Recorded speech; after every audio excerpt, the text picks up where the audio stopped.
22 अक्टूबर 2021 को कराची की इंसदादी दहशतगर्दी अदालत ने 2 एहलकारों को फांसी की सजाएं सुनाई थी। उस वक्त एक SHO समेत 6 एहलकारों को उम्र कैद की सजाएं भी सुनाई गई थी। लेकिन साल 2022 में सिंध हाई कोर्ट ने मुजरिमान की अपीलों पर फैसला सुनाते हुए 6 मुल्जिमान को बरी कर दिया और 2 मुल्जिमान की सजाएं मौत को उम्र कैद में तब्दील कर दिया था। इंतजार तो चला गया, वालिदैन को इंसाफ ना मिल सका। इंतजार के वालिद ने बेटे के नाम पे एक मस्जिद बनवाई थी, अब वो अपनी बहन के नाम पर भी एक मस्जिद बनवा रहे हैं। लेकिन सवाल यह है कि जिन माशरों में इंसाफ ना मिले वहाँ दुहाइयाँ दी जाएं, खामोशी इख्तियार की जाए या फिर लब कुशाई की जिसारत की जाए।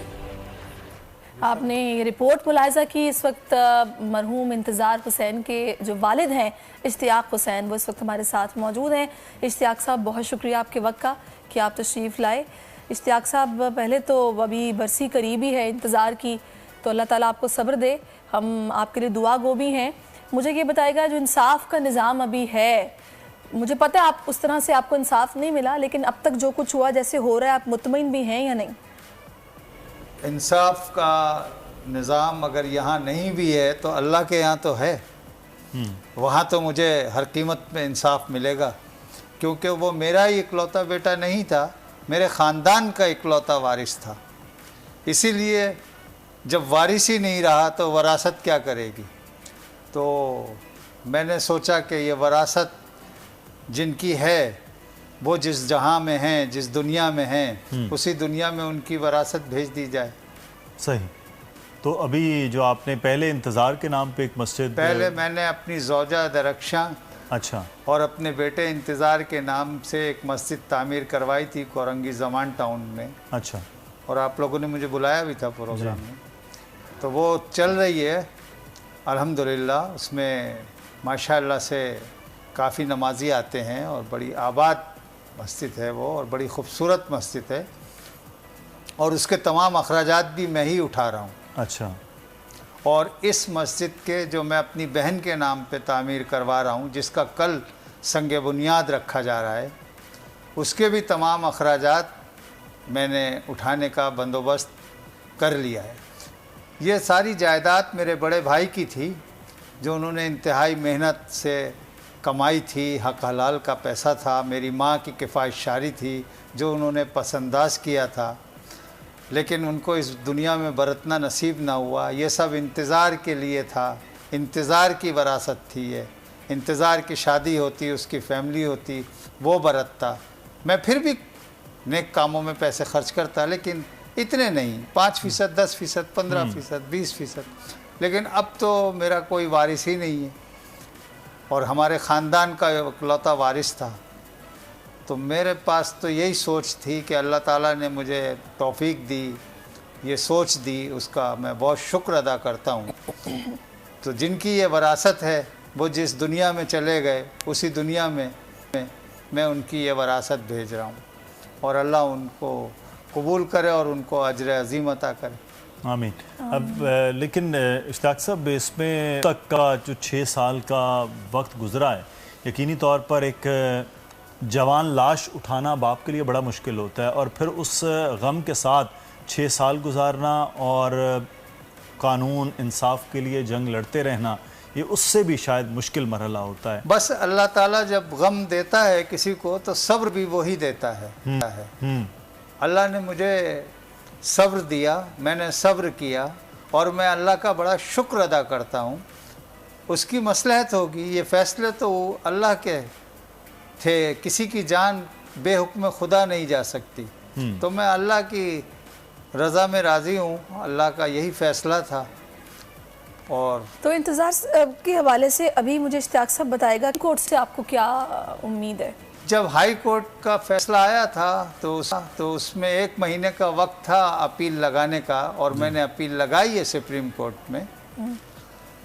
तो अभी तक मुझे कोई रेस्पॉन्स मिला नहीं है सुप्रीम कोर्ट की तरफ से, कोई हेयरिंग हुई नहीं है। अच्छा।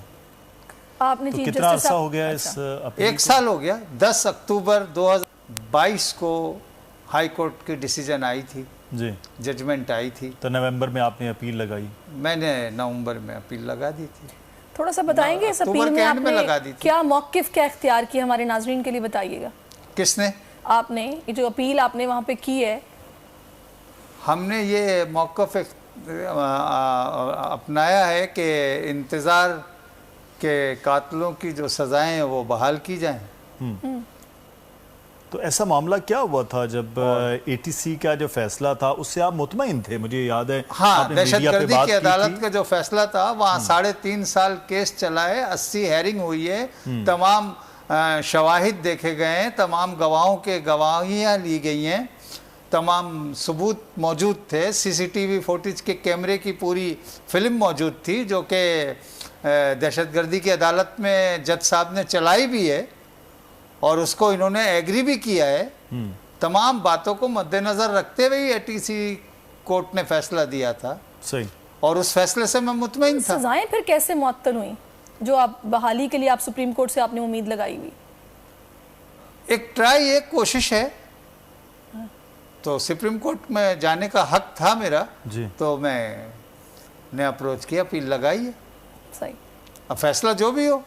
सही। सही। तो ये फैसला तो अब आप करें कि एक अल्लाह की अदालत है और इंशाल्लाह वो अल्लाह की है अदालत से अल्लाह की अदालत है, उससे आप मुंतज़िर भी होंगे और वही आखिरी इंसाफ की जगह है। वही आखिरी इंसाफ की लेकिन ये ख्याल कैसे आया कि आप मसाजिद वो तामीर करें अपने बेटे और अपनी वाइफ के नाम पे, फिर अपनी हमशीरा के नाम पे? अभी आप जो जी, कल ये दरअसल मेरी हमशीरा के ही प्लॉट थे डिफेंस में, जो मेरी हमशीरा भी गैर शादीशुदा थी। अच्छा। और मेरे बड़े भाई जो उनको ईदी बेचते थे या पैसे देते थे या जो कुछ भी, वो मेरे बड़े भाई NED यूनिवर्सिटी से उन्होंने कराची टॉप किया था। BA civil engineering. सही। और 1972 से 2016 तक वो बाहर ही रहे और सारा पैसा कमा के उन्होंने माँ के हवाले किया। सही। और उनकी माँ ने इंतहाई किफ़ायतशारी से उसको पसंदाज करके एक अच्छी हिकमत अमली से डिफेंस में बहुत सारे प्लॉट ख़रीदे और अपनी औलादों के लिए। लेकिन मेरे बड़े भाई की भी शादी नहीं हो सकी थी, अबरार भाई की, बहन की भी नहीं हो सकी थी, एक मेरे भाई और हैं उन्होंने भी नहीं की। तो हम सब बहन भाइयों का इकलौता वारिस था इंतज़ार, और ये सब जायदाद इंतज़ारी की थी। अब जब वो ही नहीं रहा तो मेरी तो जीने की कोई आरजू भी नहीं है। तो इससे अच्छी चॉइस थी नहीं मेरे पास कि मैं इनकी ये जायदादें किसी ऐसे मसरफ़ में, किसी ऐसे काम में सर्फ कर दूं जो वो इस दुनिया में ना बरत सके, तो उन्हें आखिरत में इसका अजर मिल जाए। चलिए, अल्लाह ताला उनके लिए आसानियाँ आगे आसान करे सबके लिए, क्योंकि सबका ये एक हिस्सा होगा। लेकिन एक चीज़ जो है वो इस इंतज़ार कत्ल केस के बाद हमने अगले 6 साल में भी ऐसे बहुत से वाक़यात देखे, जो चाहे लाहौर हो चाहे इस्लामाबाद में भी वाक़या आपको याद होगा, एक बच्चा था सती फैमिली का, वो भी इसी तरह से पुलिस की फायरिंग से मारा गया इंतज़ार के बाद। और बहुत से वाक़यात। तब्दीली निज़ाम में नहीं आई, पुलिस का हो चाहे वो कोई भी लॉ इन्फोर्समेंट एजेंसीज खड़ी होती हैं जब सड़क पे, इस तरह से मार देना, क्या वजह है? सर, तब्दीली निज़ाम में जब ही आएगी जब तब्दीली करने वाले लोग आएंगे, तब्दील लोग अच्छे आएंगे, हुक्मरान अच्छे आएंगे, तो तब्दीली भी आ जाएगी। तो आप पाकिस्तान के हवाले से क्या सोच रखते हैं? वो वक्त आएगा इंशाल्लाह? इंशाल्लाह, अल्लाह की ज़ात से उम्मीद है। सही। वैसे आप इस वक्त इश्तियाक साहब मस्जिद तो माशाल्लाह बना रहे हैं, बड़ा नेक काम है, अल्लाह का घर तामीर करवाना। डिफेंस सिटी में, DHST में है। और सबसे अच्छी बात यह है कि मैं इस हवाले से बहुत परेशान था, बिल्डर के हवाले से, कंस्ट्रक्शन के हवाले से, क्योंकि मेरे तो दोनों भाई इंजीनियर हैं लेकिन मैं इंजीनियर नहीं हूँ। तो मुझे अल्लाह ताला ने बड़ी अच्छी कंपनी पार्स इंटरनेशनल, जिसके मालिक हैं हुमायूं खलील साहब, जो इंतहाई दर्जे के काबिल और इंतहाई दर्जे के ईमानदार शख्सियत हैं, उनसे मैं बिल्कुल 100% मुतमईन हूँ। और वो मेरे ये तमाम प्रोजेक्ट मुकम्मल करा देंगे, क्योंकि मैं एक बेंगलो जो मेरी बहन का प्लॉट था इकबाल लैन में, उसको बनवा के उसका रेंट जो है मुख्तस कर रहा हूँ ज़मान टाउन की मस्जिद के लिए। और जो मेरी बहन के दो प्लॉट टीपू सुल्तान कमर्शियल लैन में थे, उस पे कमर्शियल बिल्डिंग बनवा के उसका रेंट मुख्तस करूँगा DHS सिटी में, जो मेरी बहन के नाम की मस्जिद बनने जा रही है। सही। उम्मे सलमा। सही।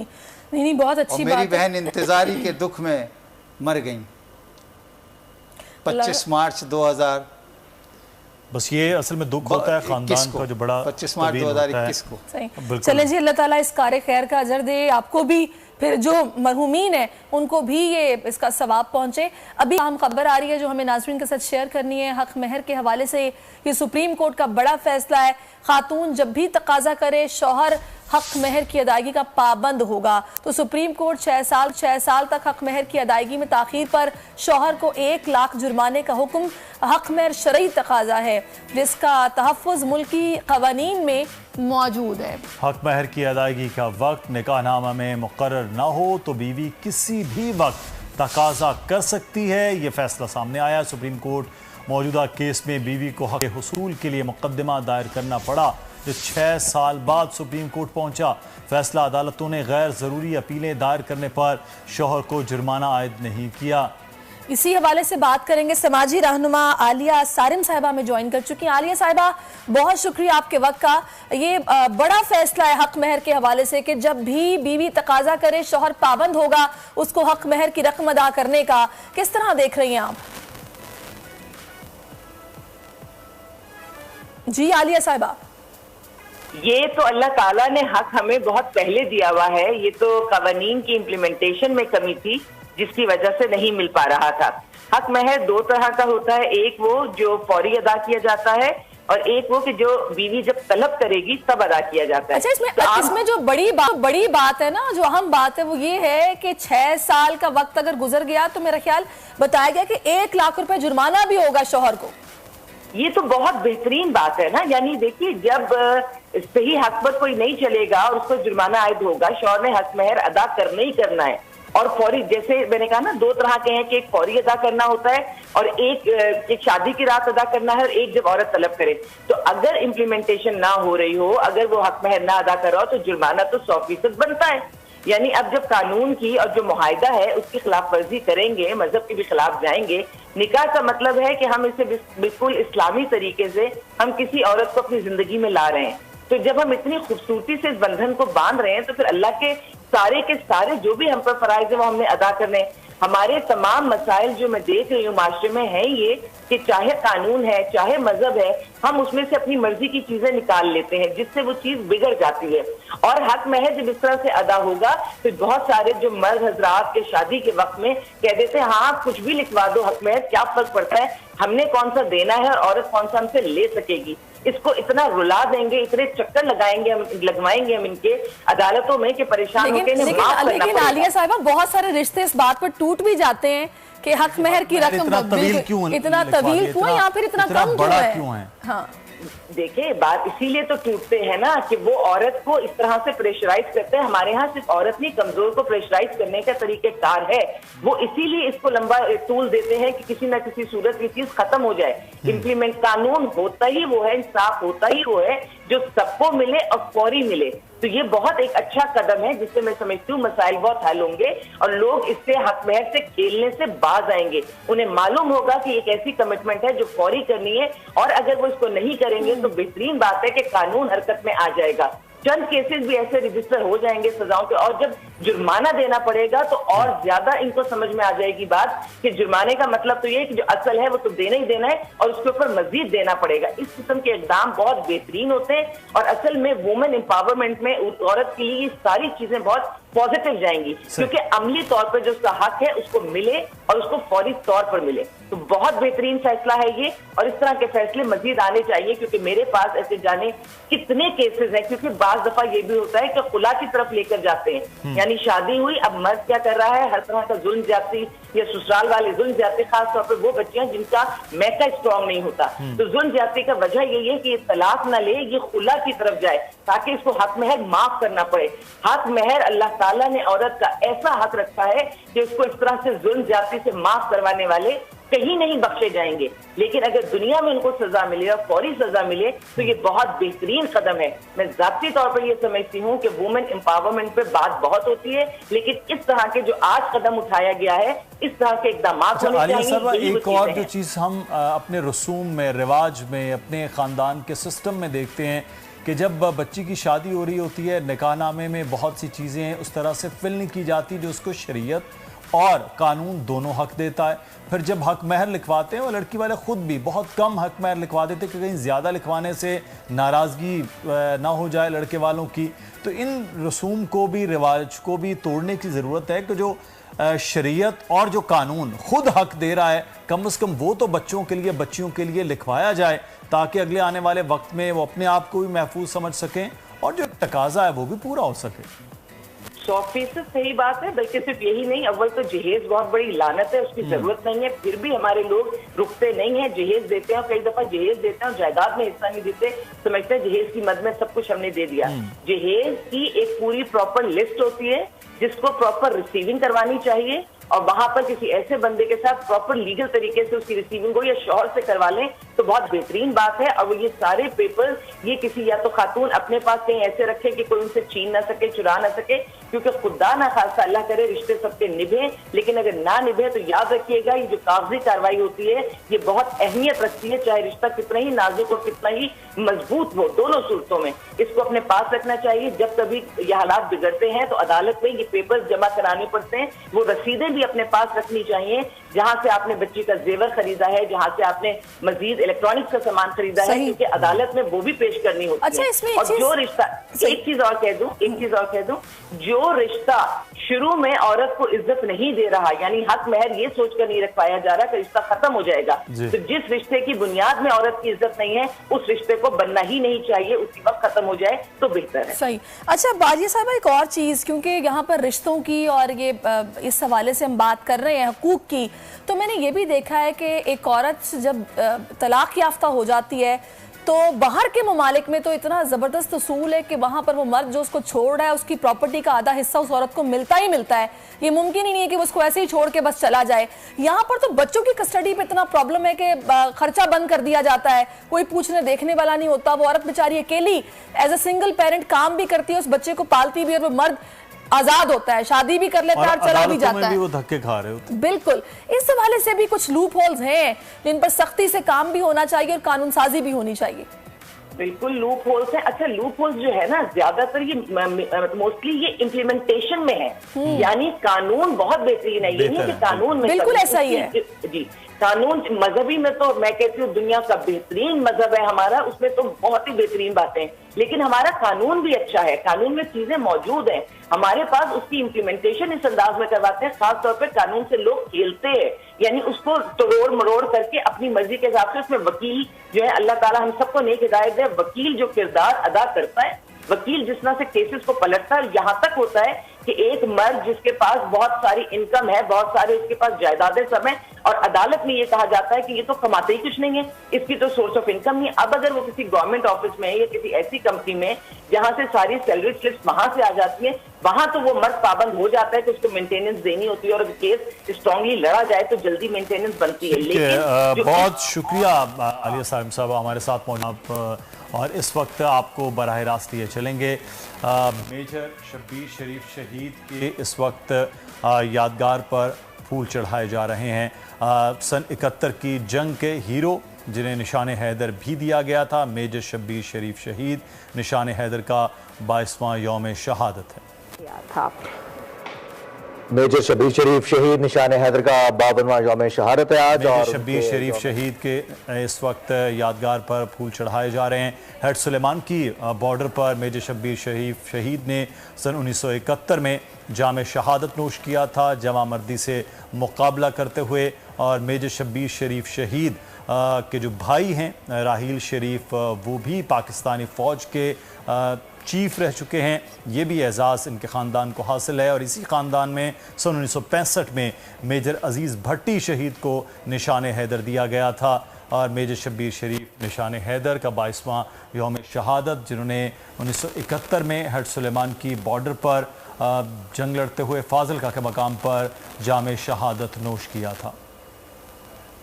मेजर शब्बीर शरीफ शहीद निशान हैदर का ये 52वां यौम शहादत है, और यहाँ पर फातह ख्वानी की जा रही है जिसके मनाजिर आप देख रहे हैं। इससे पहले यहाँ पर फूल भी चढ़ाए गए, और ये बराह रास्त मनाजिर है। यहाँ पर तकरीब का इनेकाद किया गया जिसमें मेहमानों ने शिरकत भी की है, और ऐसे महाज का इन्होंने इंतखाब किया था जहाँ पर भरपूर तरीके से इन्होंने अपने साथियों के साथ जंग लड़ी और अभी शहादा हैं, सबके लिए इसाले सवाब करते हैं, शर्फ़ कबूलियत अता फरमा। इलाहुल आलमीन हमारी यूनिट के जितने भी शहादा हैं उनकी अरवाह को पेश करते हैं, तमाम मरहूमीन की मग़फ़िरत फरमा, जन्नतुल फिरदौस में आला मकाम अता फरमा। जो बशारतें शहादा के लिए नबी करीम सल्लल्लाहु अलैहि वसल्लम ने मांगी हैं उन सब से सरफराज फरमा। ऐ अल्लाह हमारे शहादा के तवस्सुल से हमारे वतन को हर किस्म के शरूर और फितनों से महफूज फरमा। आमीन या रब्बल आलमीन। मेजर शब्बीर शरीफ शहीद का आज यौम शहादत है। 6 दिसंबर 1971 को उन्होंने जाम शहादत नोश किया। हमारे साथ इश्तियाक साहब मौजूद थे। इश्तियाक साहब, आपका बहुत बहुत शुक्रिया, आपने अपना कीमती वक्त हमें दिया। नाज़रीन, एक वक्फा लेते हैं, वक्फे के बाद फिर से आपकी खिदमत में हाजिर होते हैं। देखते रहिए दुनिया बोल है। आजकल ज़िंदगी ही सुबह आउट ऑफ कंट्रोल है। तैयार रहो अगर करना है ग्लो।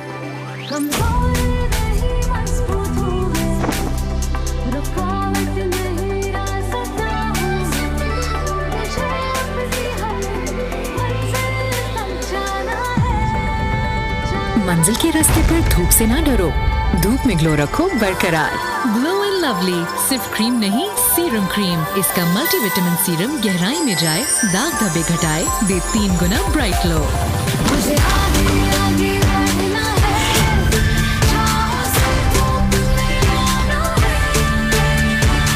धूप में भी हम हैं तैयार। Glow and lovely serum cream. दुनिया बोल है, व्यापार बोल पाकिस्तान। अब पता चला तज्जिया ऐसे नहीं चलेगा, अब बात होगी, बस बहुत हो गया तब्दीली। बोलो जनाब, सिर्फ बोल न्यूज। शुक्राना करूं अल्लाह का, सुनी दिल की दुआ। शुक्राना करूं अल्लाह का, सूफी मैं हुआ।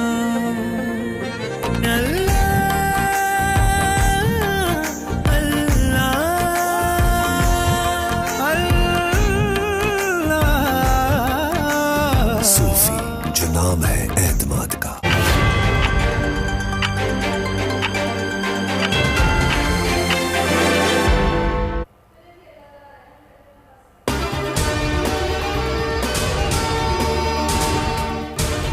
पाकिस्तान स्टॉक मार्केट में मुसलसल तेजी, 362 पॉइंट्स का इजाफा। इंडेक्स 63,318 पर पहुंच गया। डॉलर 38 पैसे सस्ता। इंटर बैंक में डॉलर 284 रुपये पर ट्रेडिंग। गुज़िश्ता रोज 284 रुपये 38 पैसे पर बंद हुआ था। खातून जब भी तकाजा करे, शौहर हक महर की अदायगी का पाबंद होगा। हक महर के हवाले से सुप्रीम कोर्ट का बड़ा फैसला। 6 साल तक हक महर की अदायगी में ताख़ीर पर शौहर को 1 लाख जुर्माना और कानूनी चाराजोई का हुक्म। रिमार्क्स दिए, हक महर शरई तकाजा है जिसका तहफ़्फ़ुज़ मुल्की क़वानीन में भी मौजूद है।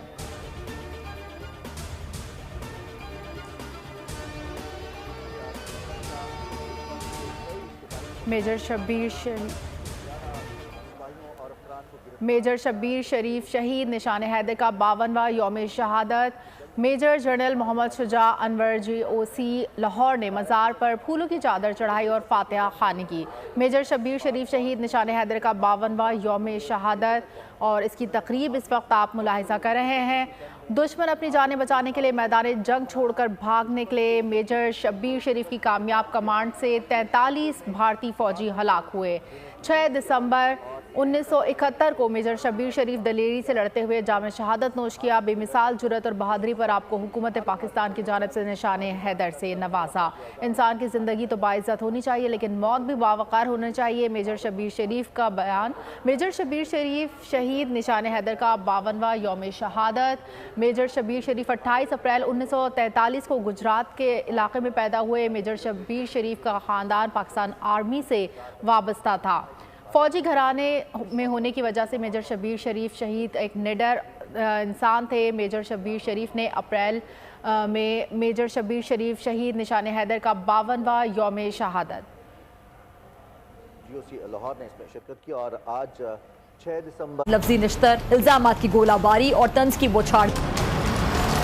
पीपल्स पार्टी बावजूद इन हालात के एक साथ जमहूरियत के खातिर, पार्लियामेंट के खातिर इनके साथ खड़ी है। देखिए, हमने ये थोड़ी तय किया कि हमें नून लीग के साथ या पीपल्स पार्टी के साथ, हमारे दरवाजे तो पीपल्स पार्टी के साथ भी खुले हैं। यानी इस कौमी जवाब आपने दे दिया, बड़ी खबर दे रहे हैं फारूक सिद्दीकी साहब। आप नून लीग की कारकर्दगी से मुतमईन नहीं है उस हद तक जिस हद तक होना चाहिए। मैं मुतमईन हूँ या नहीं, हालात मुल्क के देखें, वहीं पे आपको जवाब मिल जाता है। हमारी इलाही पार्टीज के जो सरबराह थे, उन्होंने मियां नवाज शरीफ साहब से रब्ता किया कि अब इसकी धमकी के ऊपर अगर ये काम करेंगे तो ये तो फिर हमें आगे लगा लेगा, तो इसलिए आप रुक जाए। इक्का दुक्का सीटों के लिए पूरी की पूरी नून लीग बलूचिस्तान पहुंच गई। ये हमारी वजह से धरती माँ के लिए अपनी माओ से दूर होती। इस दिन एहसास होता है कि आज़ादी कितनी बड़ी नेमत है। कि तुमने क्या किया लोगों, कि तुमने किसको सरेदार खो दिया। ऐसे नहीं चलेगा। पीर से जुम्मा रात 10:03 पर। आप भी जा रहे हैं नून लीग में? एमसीएम पाकिस्तान ने हमेशा अपने इंतखाब नशन पतंग पे इलेक्शन लड़ा है। अपने बारे में बोल रही हूँ, बोलने लगी मैं। तो गैर मुनासिब तरीका है अफगान माजी को बेचना, हमारे लापता लोगों का मसला ये मैंने। एमपीएम जो है वो हमारे साथ कई दफा चली है। ये वही बाप पार्टी है जिसने हमें सेनेट में वोट दिए तो मुस्लिम लीग नून ने आसमान से उठा लिया है। मुस्लिम लीग नून जो है वो लेवल प्लेइंग फील्ड सबके लिए चाहती है। दोनों शोबों के अंदर सर्कुलर डेट जो है वो आसमान तक पहुंच चुका है। कि हमें तो लेवल प्लेइंग फील्ड मिली ही नहीं कभी। इशू ये है कि हर दौर में हम देखते हैं कि कोई ना कोई किंग्स पार्टी उभर के सामने आती है। 2 मई के शेख रशीद साहब के लानती करार देंगे।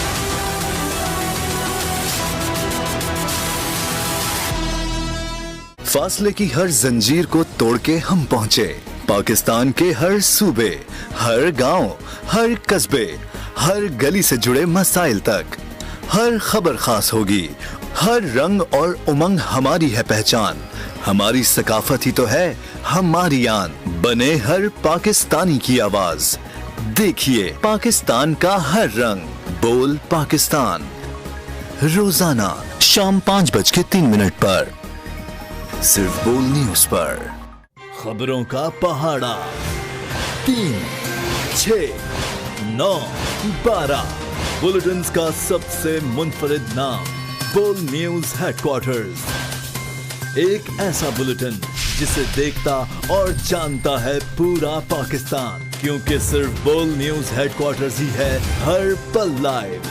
सबसे बासलाहियत चेहरे जो रखे आपको हर लम्हा बदलती सूरत हाल से बाखबर। बुलेटिन की दुनिया की सबसे काबिल टीम, ये है बोल न्यूज हेडक्वार्टर्स, सिर्फ बोल न्यूज पर। आजकल जिंदगी ही सुबह आउट ऑफ कंट्रोल है, दुनिया बोल है।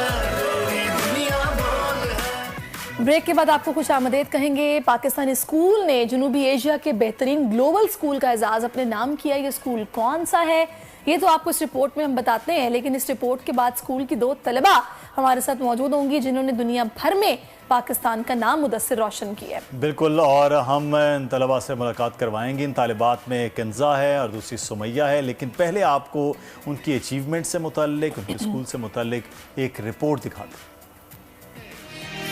Education Complex। Pakistani school COP 28 conference में पायदारी के मुकाबले का फातह करार। दुबई में अक़वाम मुत्तहिदा के मौसमियाती कॉन्फ्रेंस COP28 में जनूबी एशिया का बेहतरीन ग्लोबल स्कूल करार दिया गया। $1 लाख का इनाम भी जीत लिया है। Kashmir orphan relief trust school and colleges of excellence को ये शानदार इनाम पानी के तहफ़्फ़ुज़ और नमियाती काश्तकारी पर मंसूबा पेश करने पर दिया गया। ये स्कूल हिंदुस्तान और बांग्लादेश के 2 दीगर बेहतरीन फाइनलिस्ट के खिलाफ इनाम के लिए मुकाबला कर रहा था। दुबई के एक्सपो सिटी में होने वाले इस तकरीब में ट्रस्ट के 2 नौजवान नुमाइंदे भी मौजूद थे, जहां मुत्तहिदा अरब अमारात के सदर शेख मोहम्मद बिन जायद ने अवार्ड पेश किया। जी, रिपोर्ट आपने मुलाजा की है। बातें हमने करनी है कंज़ा से और समिया से, जो कि दोनों ही बहुत होनहार तालिबात हैं। तो अस्सलाम वालेकुम and welcome to our show Kanza and Samia. मैं आप दोनों का नाम ठीक ले रही हूँ? वालेकुम सलाम। अच्छा, सबसे पहले तो मुझे ये बताइए आप दोनों कि जब ये अवार्ड आप दोनों को मिला, मैंने थम्स अप वाली आपकी पिक्चर देखी है, जरा बताइएगा उस वक्त फीलिंग्स क्या थी, सोच क्या थी, जहन में कैसा महसूस हो रहा था? जी मैं किंजा, उस वक्त हमें बहुत ज़्यादा खुशी हुई। ये हमारे लिए बहुत ज़्यादा एजाज़ की बात है और सबसे ज़्यादा हमारी organization KORT Kashmir orphans relief trust के लिए ये बाइस फ़ख्र है कि हमने COP28 में पार्टिसिपेट किया और उसको विन किया। हम बहुत ज़्यादा खुश हैं, बहुत ज़्यादा। सही। अच्छा समिया, पहले मैं ये चाहूँगा आपने स्कूल के बारे में बताइए, जो कश्मीर ऑर्फन्स ट्रस्ट स्कूल है, ये स्कूल क्या है, इसमें कौन से बच्चे हैं, और ये दूसरा आप ये बताइए कि जो प्रोजेक्ट था बेसिकली ये क्या था? ये हमारा school court educational complex course excellence है। इसमें बच्चों को हर तरह की सहूलियात मैसर हैं, हर तरह की हमारे हाई क्वालिफाइड टीचर्स हैं, और जो हमारी गेम्स होती हैं, स्पेशली गेम्स, हर तरह की जो एक्टिविटीज़ हैं उसमें हमें पार्टिसिपेट करते हैं। और जैसे फुटबॉल, क्रिकेट, बाहर जाके पेश करना, हर तरह की सहूलियात दी जाती हैं। और प्रोजेक्ट हमारा है ऑर्गेनिक फार्मिंग और वाटर कंजर्वेशन पे। दरअसल ये ऑर्गेनिक फार्मिंग में हम क्या करते हैं कि जो वेस्ट होता है उसको रिसाइकिल करके कंपोस्ट बनाते हैं और उसको फर्टिलाइजर के तौर पे इस्तेमाल करते हैं। अच्छा। और वाटर कंजर्वेशन पे जाहिर है कि वाटर हमारी लाइफ के लिए बहुत ज़रूरी है, तो हमें उसको ज़ाया करने से बचाना चाहिए। तो ज़्यादा पब्लिक एरियाज पे ज़ाया होता है, तो इसीलिए हमने वहाँ पे सनसेट टैप्स लगाना शुरू किए हैं ताकि पानी को बचाया जा सके। सही। अच्छा, इस कॉन्फ्रेंस के हवाले से बताइएगा, ये कॉन्फ्रेंस कब होती है? 28 COP जिसमें आप लोगों ने शिरकत की है, तो ये पार्टिसिपेट आपने किस तरह किया, कैसे तैयारी की, कुछ बताइएगा इसके पीछे जिसका बैकग्राउंड है? ये आफ्टर 1 ईयर होती है, तो डिफरेंट स्कूल इसमें पार्टिसिपेट करते हैं और ऑर्गेनाइजेशन भी होते हैं। हमारी जो कैटेगरी थी वो ग्लोबल हाई स्कूल कैटेगरी थी, तो फिर हमने इसमें ज़ैड सस्टेनेबिलिटी प्राइज में पार्टिसिपेट किया। और इससे पहले हमने अपने इन दोनों प्रोजेक्ट्स पे ऑर्गेनिक फार्मिंग और वाटर कंजर्वेशन पे काम किया। फिर वो हमारी डॉक्यूमेंट्री बन के गई और प्रेजेंटेशन हमने वहाँ पे जाके दी। सही, जबरदस्त। अच्छा, ये जो आपने प्रोजेक्ट किया है, अच्छा मैं किंजा आपसे, ये प्रोजेक्ट बेसिकली किस तरह से आप लोगों ने प्लान किया? आपके स्कूल के अंदर ही आपने ये तमाम तर जो काम था वो किया, और ये जो आपका प्रोजेक्ट है क्या ये एप्लीकेबल है कि इसको बड़े पैमाने पे किया जा सके? जी, हमने ये प्रोजेक्ट अपने स्कूल के अंदर ही किया है। ऑर्गेनिक फार्मिंग में भी हमने इधर काम किया, और अभी हमारे इंशाल्लाह आने वाले वक्त में हम ये प्रोजेक्ट जीते तो हम अपने इस प्रोजेक्ट को मेजर बनाएंगे। अभी तो ये हमने छोटा सा प्रोजेक्ट किया ना, इंशाल्लाह हम इसको बहुत ज्यादा मेजर बनाएंगे और इस पे काम करते रहेंगे। और वाटर कंजर्वेशन पे तो हमने बाय करने, इधर तो हम सेव कर ही रहे हैं, इंशाल्लाह करेंगे भी आगे भी। तो बाहर ज्यादा जो वेस्ट हो रहा है उसको भी इंशाल्लाह हम सेंसर टैब्स लगवाएंगे, जो इंपोर्ट करता भी है ऑलरेडी सेंसर टैब्स लगवा रहा है और भी वाटर बेकार है, तो बाहर हम लगवाएंगे सेंसर टैब्स। अच्छा समिया, मुझे ये बताएगा कि आपके स्कूल में आपने बताया कि सारा काम हुआ है, तो आप लोग क्या ग्रुप्स बने हुए हो? एक क्लास, जैसा क्लास में ग्रुप्स होते हैं, उनको ये प्रोजेक्ट्स मिलते हैं, आइडियाज खुद ही आप लोग अपने मतलब ये क्रिएट करते हो, या फिर टीचर्स भी आप लोगों के सजेस्ट करते हैं? काम आप लोग किस तरह करते हो अपने स्कूल में? जी, ये दरअसल हमारी टीचर्स हमारे साथ सबसे बड़ा काम करती हैं, उनकी बदौलत हम यहाँ पे पहुंचे हैं। वो हमें गाइड करती हैं साथ, और हम सिर्फ 2 नहीं है, हमारे साथ पूरी टीम है जो ये काम हमारे साथ मिलके करेगी। सही। अच्छा, अभी आगे क्या प्लान है, क्या करना है अब इसके बाद? अभी तो हम जो ये जाहिर है ये छोटा सा अभी प्रोजेक्ट था, आगे बहुत ज्यादा अभी काम करने हैं जिसमें हमारी टीचर्स हमारी हेल्प करेंगी, और सबसे बढ़ के हमारे अब्बू जी, अंकल अख्तर जो हैं वो हमारा साथ देंगे इसमें। सही। अच्छा, एक चीज़ जो है वो यहाँ पे मैं आपसे ये जानना चाहूँगा, अब बहुत बड़ा हॉल है जिसमें उस वक्त आपका नाम अनाउंस हुआ स्कूल का, आप लोग स्टेज पे गए, हमने चंद दिन से वो वीडियोस देख रहे हैं, क्या फीलिंग थी उस वक्त जब आपके स्कूल का नाम अनाउंस हो रहा है और फिर शेख मोहम्मद बिन जायद खुद आपको अवार्ड दे रहे हैं, तो क्या फील कर रहे थे उस वक्त, being a Kashmiri, being a Pakistani? बहुत खुशी हुई। पहले तो यकीन ही नहीं आ रहा था कि हम लोग जीत गए हैं, तो जब हमें स्टेज पे बुलाया मुझे तो बहुत खुशी हुई। उनसे सबसे खुशी की ये बात थी कि पाकिस्तान जीता है, और फिर उनसे प्राइज लेना बहुत फख्र की बात थी हमारे लिए भी, पूरे पाकिस्तान के लिए भी। अच्छा, नई आने वाली जो बच्चियां हैं, मतलब स्पेशली स्टूडेंट्स जो कि इस फील्ड में कुछ करना चाहती हैं, या फिर वो बच्चे जो भी पढ़ तो रहे हैं लेकिन वो भी चाहते हैं कि आपकी तरह वो भी इस तरह स्क्रीन पर बैठे हों, लोग उनको सुने, उनको सराहा जाए, क्या मशवरा देंगी आप उन्हें? हम ये चाहते हैं कि वो भी इसमें हर साल, क्योंकि होता है ये, तो हर साल वो भी पार्टिसिपेट इसमें करें ताकि वो भी मुल्क के लिए कुछ काम करें। जिस तरह हम लोग, हमें भी बहुत फख्र है कि हम कुछ काम कर रहे हैं अपने मुल्क के लिए। तो कंजा, आप लोग पढ़ाई को कितना टाइम देते हो एक दिन में?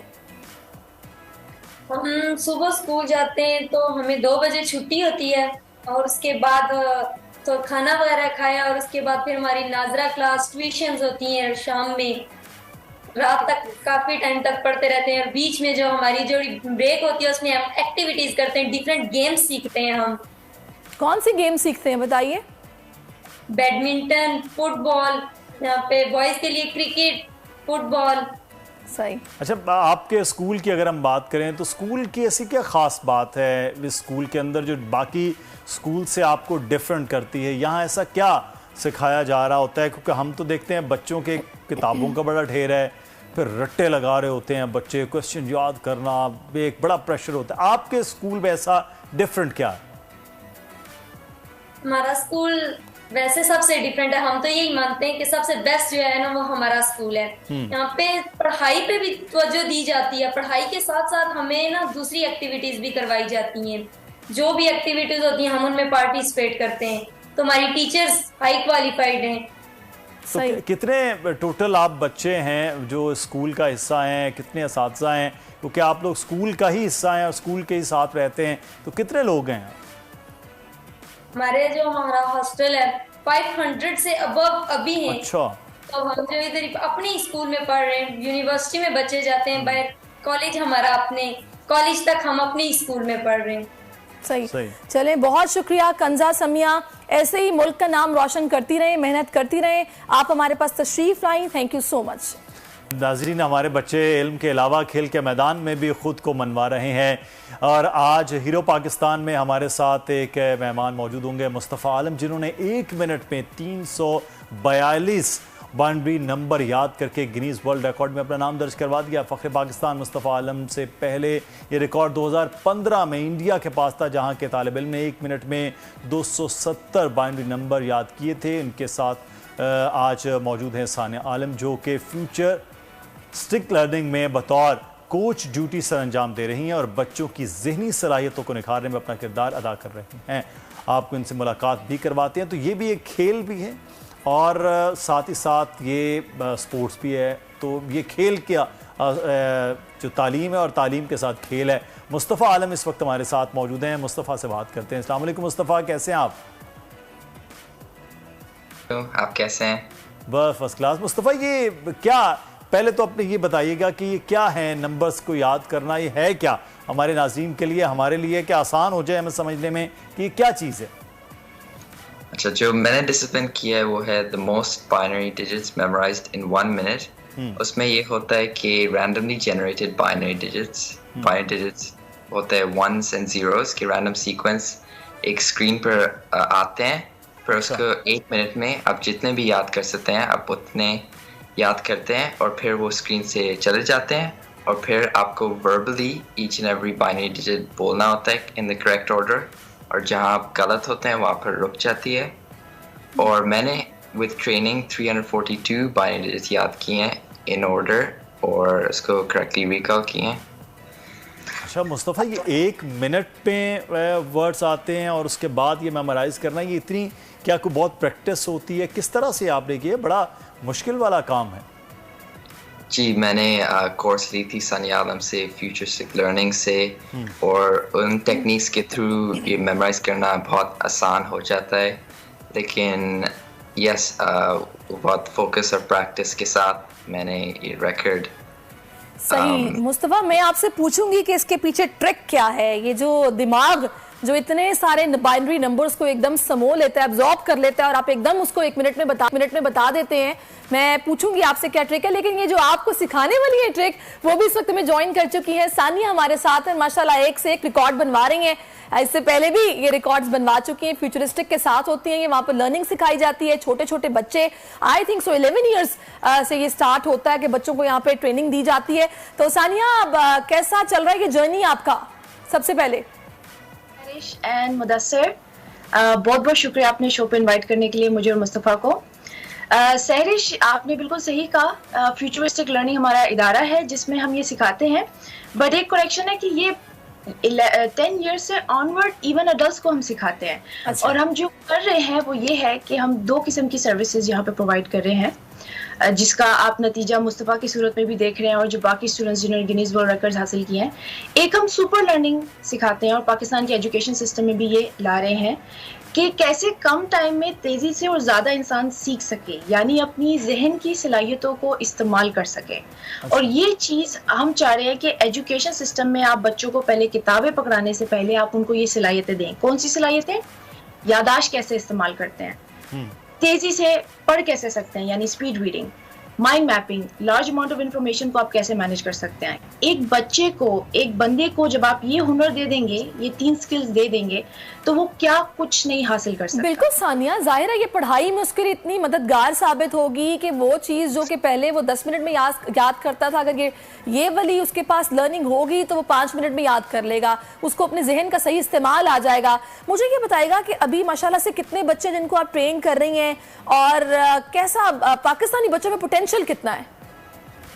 देखिए सहरिश, पोटेंशियल हर इंसान में होता है और हम यही कहते हैं कि क्योंकि हर इंसान में वो पोटेंशियल है, हर इंसान में वो जीनियस है, हम सिर्फ उसको जगाते हैं, उसको एक्टिवेट करते हैं।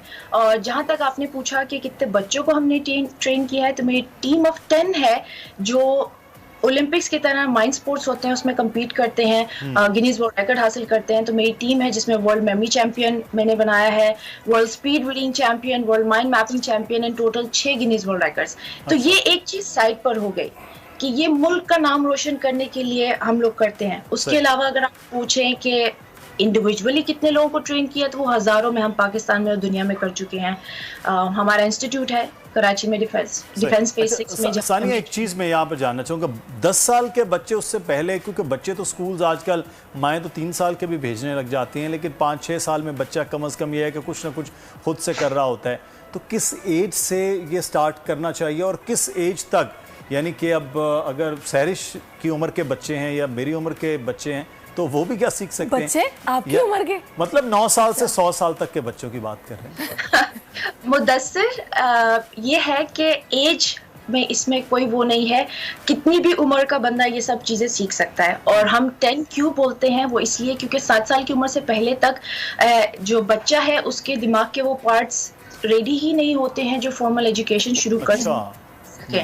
तो 7 साल से पहले अगर आप बच्चे को एजुकेशन सिस्टम में डाल रहे हैं तो आप ज्यादती कर रहे हैं, क्योंकि वो दिमागी तौर पे उस चीज के लिए अभी नहीं। सही। अच्छा सानिया, एक चीज थोड़ी सी आप जरूर, मैं यहाँ रोकूंगा। मैं सानिया ने इतनी अच्छी बात की है उन पेरेंट्स के लिए जिनको ये लगता है कि उनके बच्चे 3 साल 4 साल के हैं और वो उठा के स्कूल में भेज रहे हैं।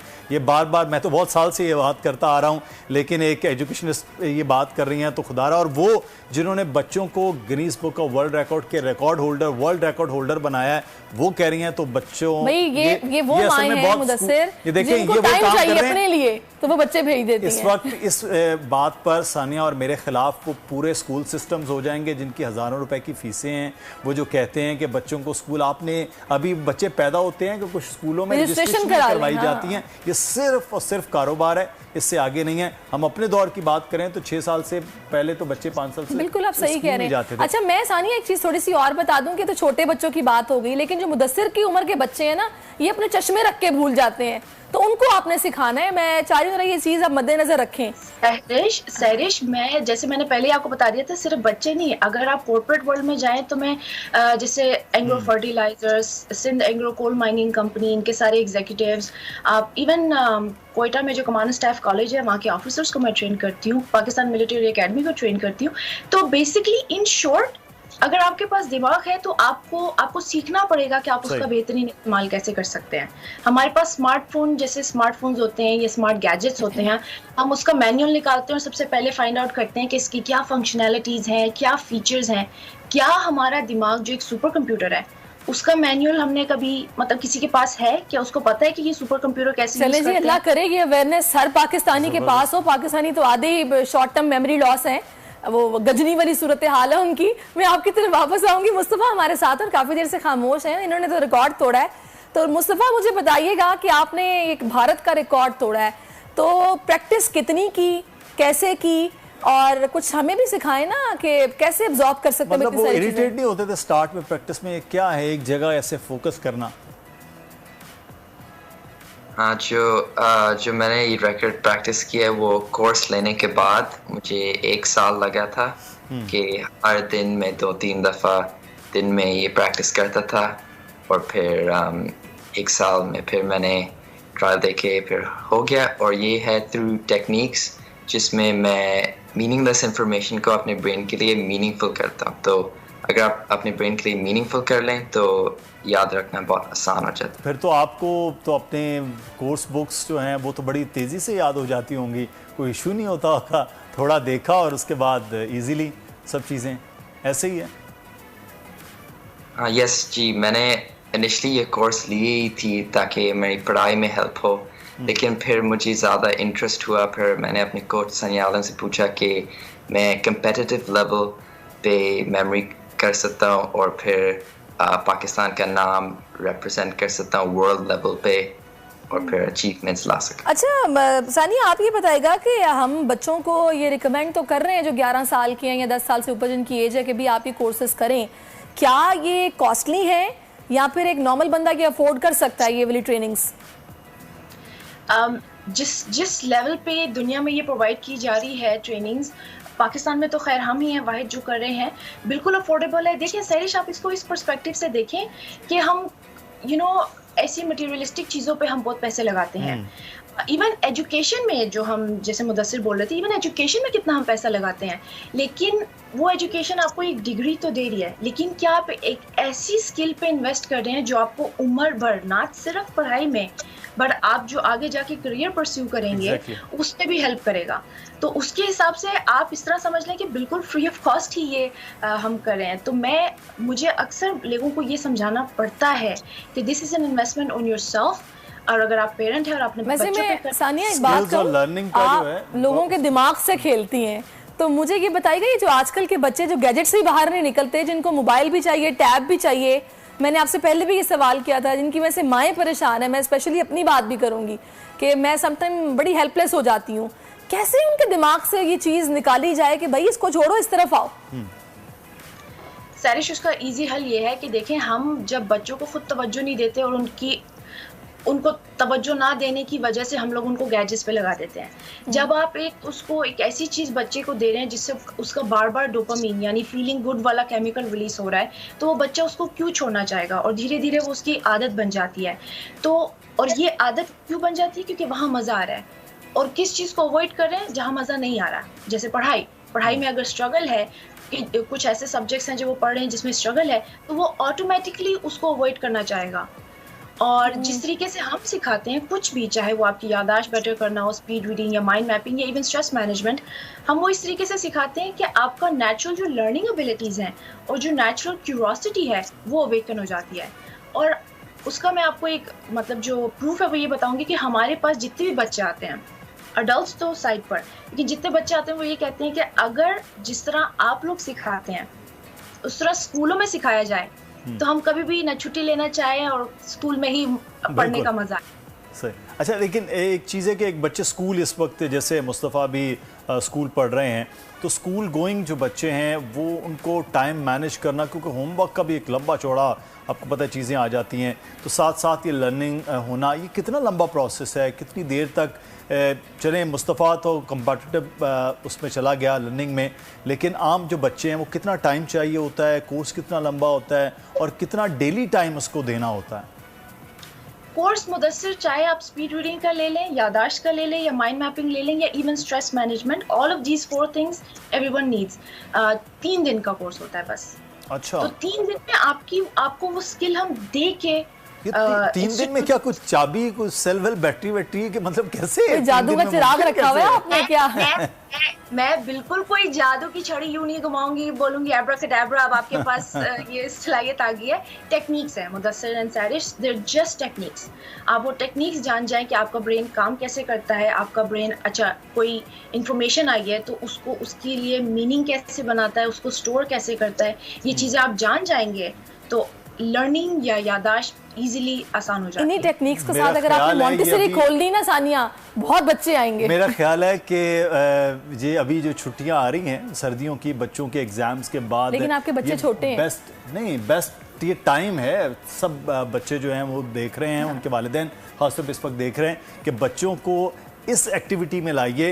तो मेरा ख्याल है मोबाइल और ये जो टीवी स्क्रीन टाइमिंग है ये कम होगी, और आपके बच्चे वाकई जो आप चाहते हैं कि वो करें वो मेरा ख्याल है करना शुरू अच्छा, मैं एक चीज़ और भी सोच रही हूँ सानिया, बिल्कुल आपने मुदस्सिर सही कहा। बस जल्दी से मुझे ये बता दीजिएगा कि आप अकेले ये काम कर रहे हैं, तो आप अपने कोचेस को बढ़ाने के लिए, यानी कि अपने स्टाफ को, फैकल्टी को बढ़ाने के लिए भी कुछ कर रहे हैं? बेसिकली ये बहुत अच्छा सवाल आपने किया सैरिश। हम ना हमारे क्वालिटी पे हम कभी भी कॉम्प्रोमाइज़ नहीं करते, इसीलिए हमने सेलेक्ट फ्यू रखे हुए हैं। लेकिन हमारे पास और भी ट्रेनर्स हैं। अपनी खुद की बात करूं तो one of the only 4 in the world जिनके पास सीनियर लेवल सर्टिफिकेशंस हैं। लेकिन हमारे पास और भी ट्रेनर्स हैं, प्लस हमारे ऑनलाइन कोर्सेज हैं, इन पर्सन कोर्सेज हैं। तो we are doing everything that we can कि हम मैक्सिमम लोगों तक पहुंच सकें। बिल्कुल हम बढ़ा भी रहे हैं और ग्रो भी कर रहे हैं। बहुत शुक्रिया Sania, thank you so much for your time, और मुस्तफ़ा आपका भी बहुत शुक्रिया। Thank you. अब जनाब एक वक्फा हमें लेना है, वक्फे के बाद फिर से आपकी खिदमत में हाजिर होंगे। बहुत सारी चीजें जो बाकी हैं। बिल्कुल, मैं कहता हूँ कमाल हो गया आज तो। ब्रेक ले लेते हैं, ब्रेक में हम बात कर लेंगे। आजकल जिंदगी ही सुबह आउट ऑफ कंट्रोल है, दुनिया बोल है, दुनिया बोल। एक खा लीजिए, दूसरा है नरम मिजाज, पर अम्मी को नाज। ये जिद्दी दाग निकालते निकालते कपड़े तो खुरदुरे हो जाएंगे। बिल्कुल नहीं, सर्फ एक्सेल का नया अलग अंदाज।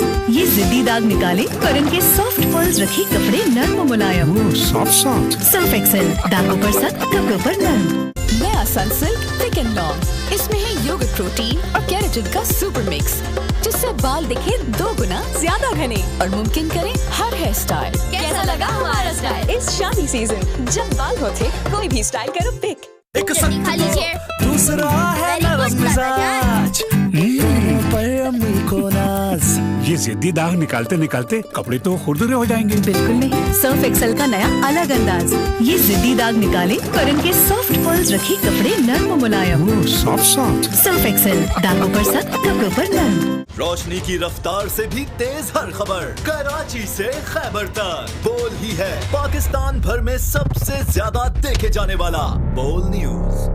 This half-hourly clock is brought to you by Advanced Hair Removing Formula, Golden Pearl Hair Off Hair Removing Cream.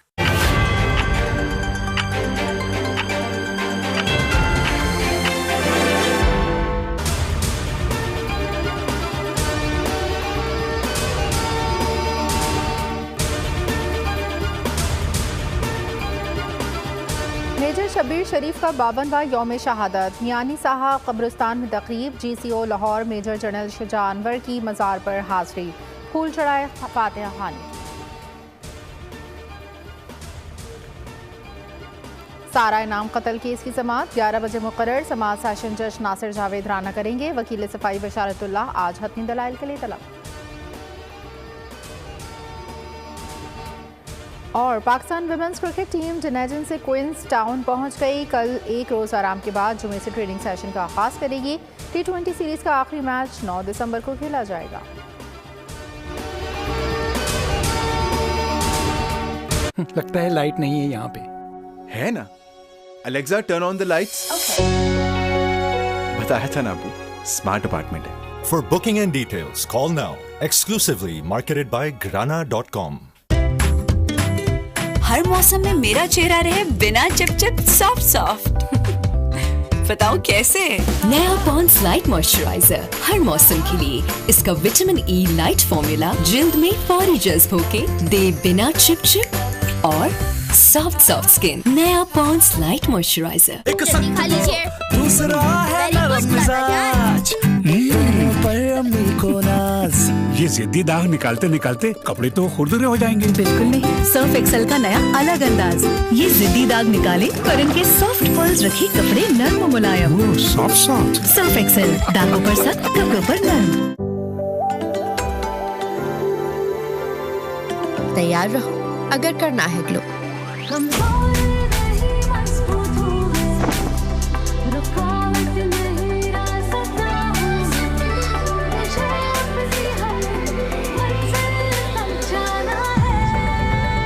मंजिल के रास्ते पर धूप से ना डरो, धूप में ग्लो रखो बरकरार। ग्लो एंड लवली सिर्फ क्रीम नहीं, सीरम क्रीम। इसका मल्टीविटामिन सीरम गहराई में जाए, दाग धब्बे घटाए, दे 3 गुना ब्राइट ग्लो। मुझे आगे आगे बढ़ना है,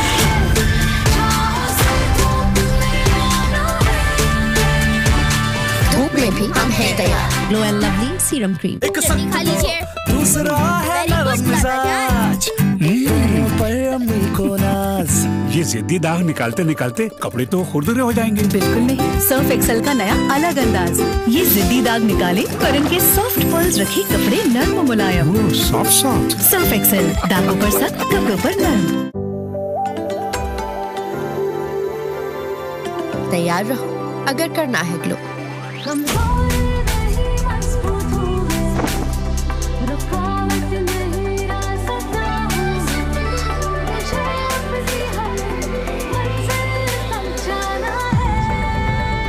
मंजिल के रास्ते पर धूप से ना डरो, धूप में ग्लो रखो बरकरार।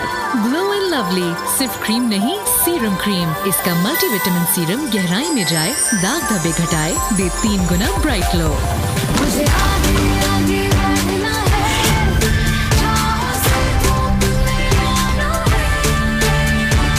धूप में भी हम हैं तैयार। Glow and lovely serum cream. दुनिया के तमाम बड़े शहरों से बर्फ पहुंचा रहा है हर खबर बोल न्यूज। तैयार रहो अगर करना है ग्लो।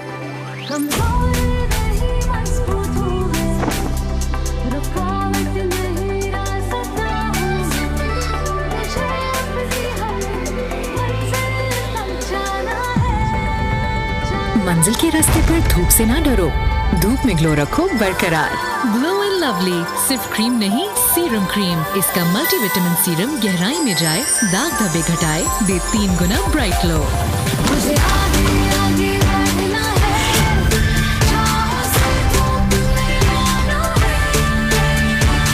धूप में भी हम हैं तैयार। Glow and lovely serum cream. आप भी जा रहे हैं नून लीग में? एमसीएम पाकिस्तान ने हमेशा अपने इंतखाब नेशन पसंद पे ही इलेक्शन लड़ा है। मैं तो अपने बारे में बोल रही हूँ, बोलने लगी मैं। देखो गैर मुनासिब तरीका है अफगान माजी को बेचना, हमारे लापता लोगों का मसला ये मैंने। एमक्यूएम जो है वो हमारे साथ कई दफा चली है। ये वही बाप पार्टी है जिसने हमें सेनेट में वोट दिए तो मुस्लिम लीग ने आसमान से उठा लिया है। मुस्लिम लीग नून जो है वो लेवल प्लेइंग फील्ड सबके लिए चाहती है। दोनों शोबों के अंदर सर्कुलर डेट जो है वो आसमान तक पहुंच चुका है। कि हमें तो लेवल प्लेइंग फील्ड मिली ही नहीं कभी। इशू ये है कि हर दौर में हम देखते हैं कि कोई ना कोई किंग्स पार्टी उभर के सामने आती है। 2 मई के शेख रशीद साहब के लानती को लानती करार देंगे।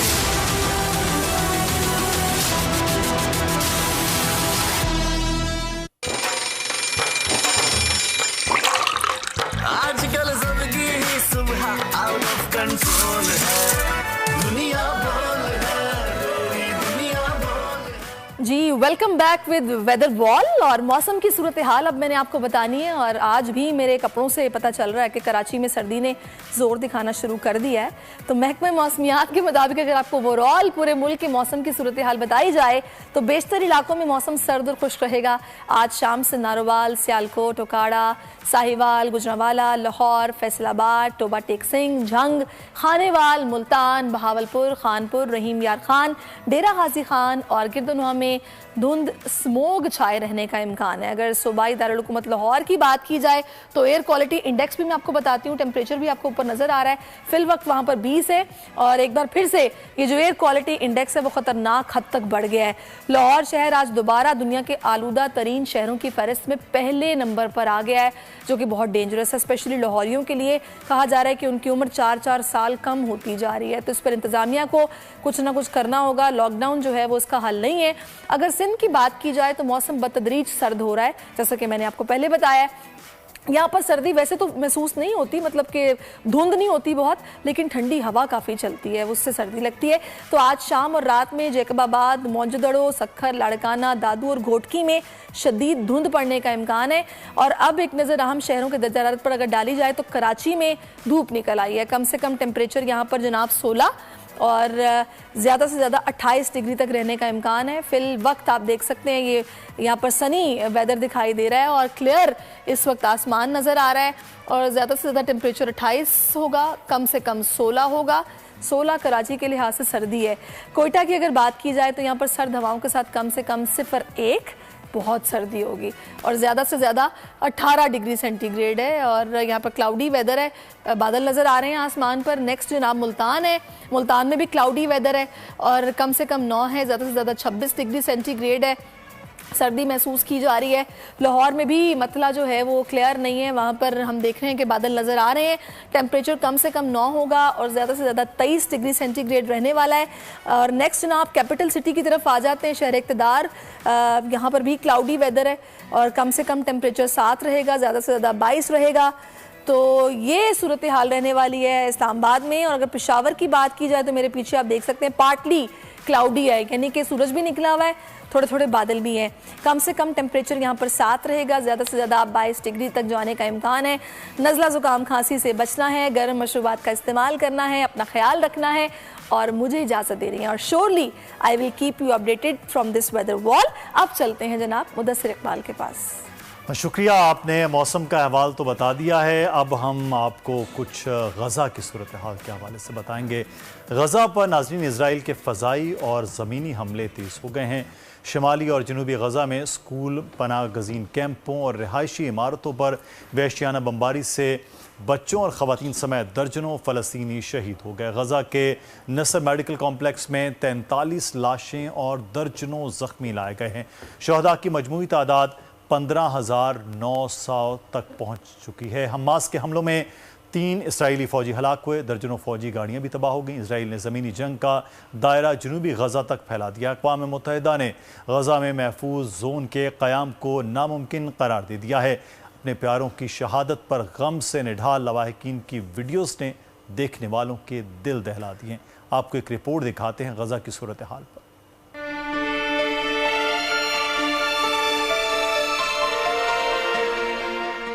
गजा पर इसराइली जारहियत जारी, फिजाई और जमीनी हमलों में तेजी। ताज़ा हमलों में दर्जनों फलस्तीनी शहीद और जख्मी। शहदा की तादाद 15,900 तक जा पहुंची।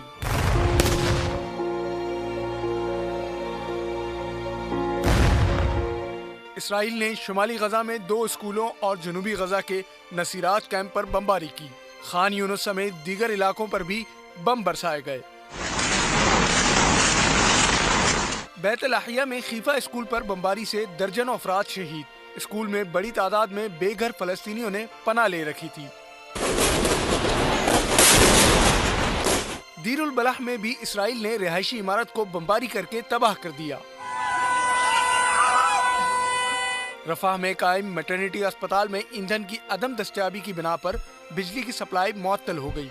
बिजली बंद होने से अस्पताल में इसराइली बमबारी से अपने घर वालों की शहादत पर दुखी बच्चे की वीडियो ने दिल दहला दिए। जनूबी गजा के इलाके बनी सुहेला में इसराइली हमलों में 8 फलस्तीनी शहीद हो गए। शुमाली गजा में जब्बालिया पनाहगुजी कैंप पर बमबारी से कई अफराद शहीद और जख्मी हो गए। इसराइली हमलों में बच्चे और शौहर की शहादत पर फलस्तीनी खातून शिद्दत गम से निढाल हो गई। इसराइल ने जमीनी जंग का दायरा जनूबी गजा तक फैला दिया। इसराइल ने रेड क्रॉस की 2 एम्बुलेंसेस को भी निशाना बनाया। या अल्लाह, या अल्लाह। गजा के नसर मेडिकल कॉम्प्लेक्स में 43 लाशें और दर्जनों जख्मी लाए गए। अस्पताल इंतजामिया ने खून के एहतियात की अपील कर दी।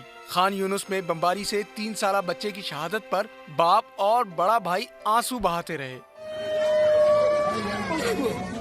गजा के 35 में से 26 अस्पताल गैर फाल हो चुके हैं। प्राइमरी हेल्थ केयर के 72 क्लिनिक्स में से 52 बंद हो चुके हैं। फलस्तीनी शहदा की मजमूई तादाद 15,900 तक जा पहुंची।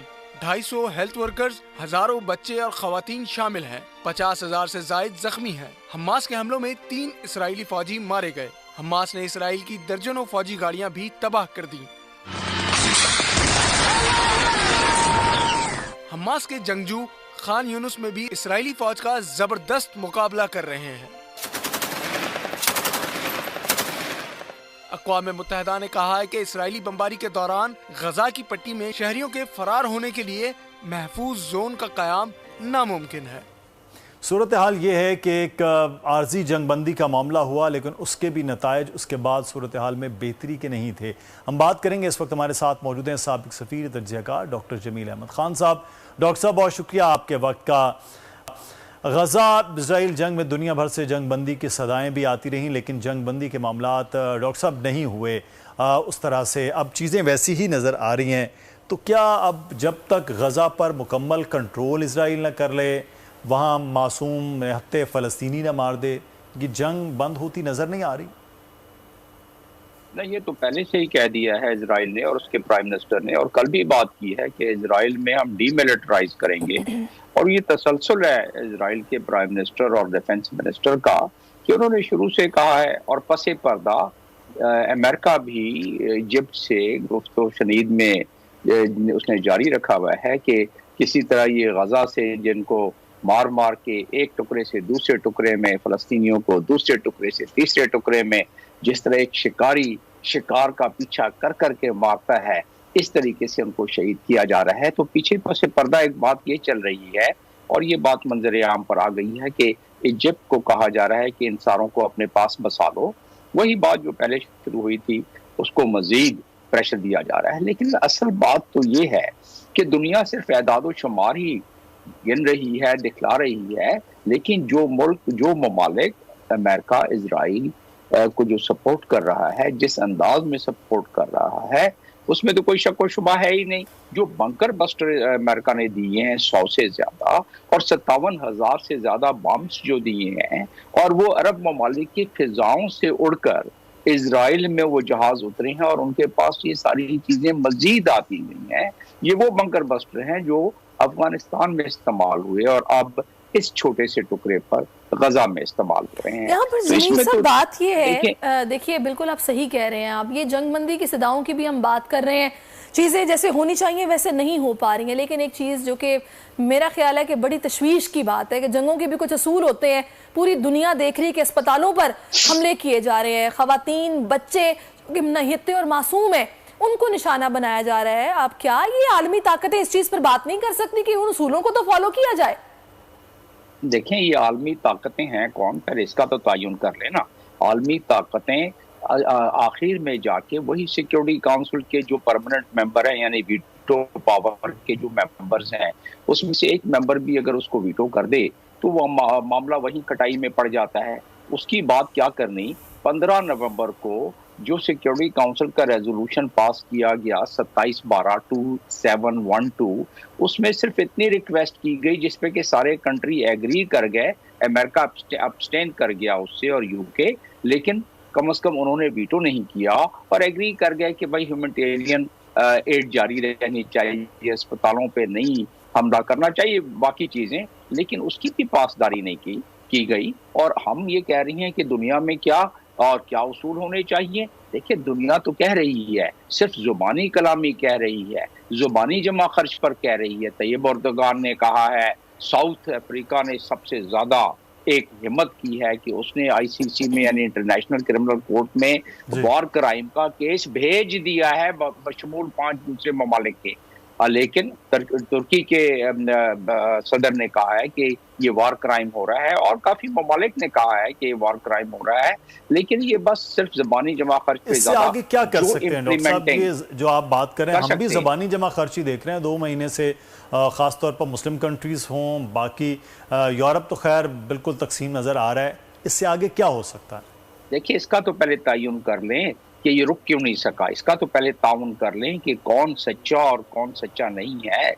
इसका तो ताउन पहले कर लें कि हम कितने सिंसियर हैं इस मामले में, अपने मफाद को क्या हम पसे पुष्ट डालकर, मैं इंडिविजुअल हुक्मरानों की मफाद की बात कर रहा हूँ, उसको पसे पुष्ट डालकर क्या हम मजमूई तौर पर जो इंटरनेशनल कानून हमें इजाजत देते हैं, मिसाल के तौर पर मैं पहले भी इस चीज का बरमला तस्करा कर चुका हूँ कि 57 ममालिक का ये OIC जो है, इसको अक़वाम मुत्तहिदा के चार्टर के मुताबिक बहुत सारी ताकत हासिल है। उसका इस्तेमाल इम्प्लीमेंटिंग क्लॉजेस कुछ चाहते तो 36 दिन के बाद जो उन्होंने में बहुत बड़ा एक फेवर किया फ़लस्तीनियों को कि जब वो कत्ल होते रहे और जब वो तकरीबन 7-8 हज़ार उनका जो है कलाकुमा कर दिया गया, शहीद कर दिया गया।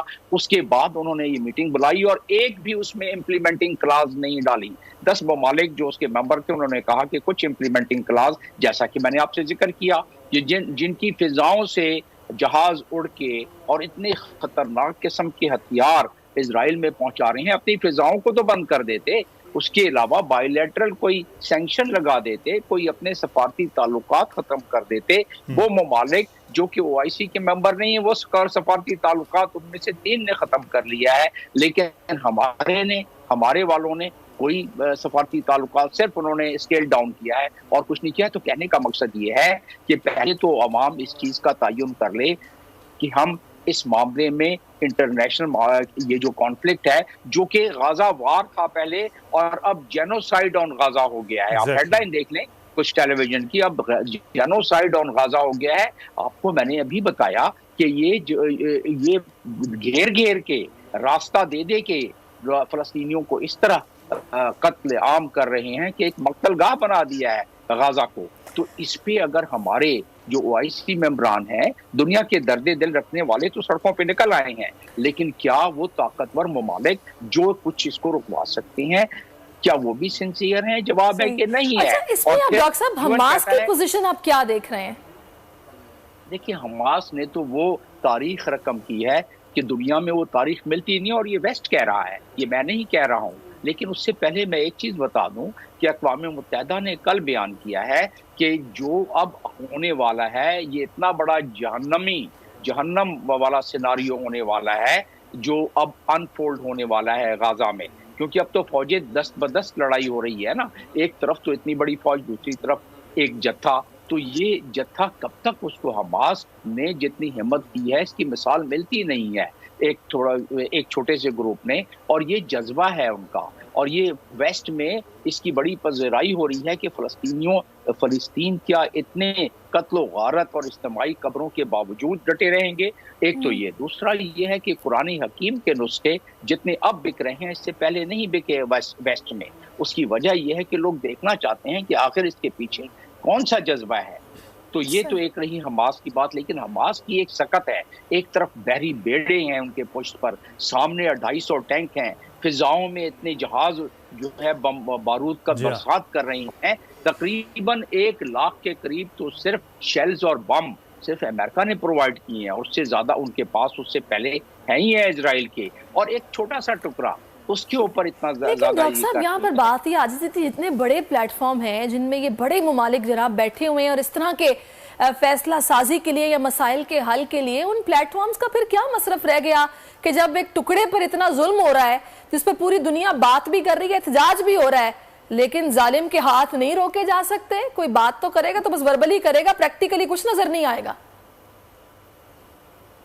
देखें, ये जुल्म सिर्फ उन लोगों के लिए है जिनके पास अपनी ताकत नहीं है। मुस्लिम ममालिक ने अपनी ताकत को कायम ही नहीं किया। वो जो इस्लामिक आर्मी थी और इस्लामिक मिलिट्री जो बनाई गई थी, वो क्यों बनाई गई थी?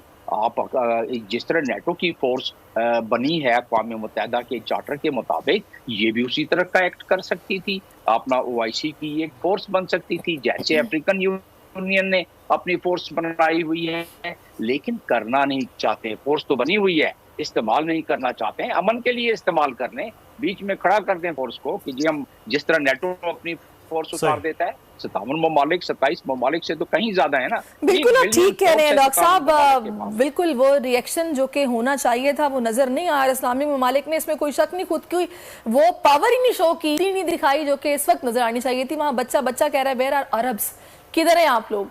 बस क्या कह सकते हैं, अल्लाह ताला हमारे फ़लस्तीनी बहन भाइयों की गैबी मदद फरमाए, इस वक्त उनको अशद ज़रूरत है। आगे बढ़ेंगे, अब बात हमें करनी है गाज़ा की ये जो दहशत गर्दी का मामला हो या मईशत की बदहाली हो।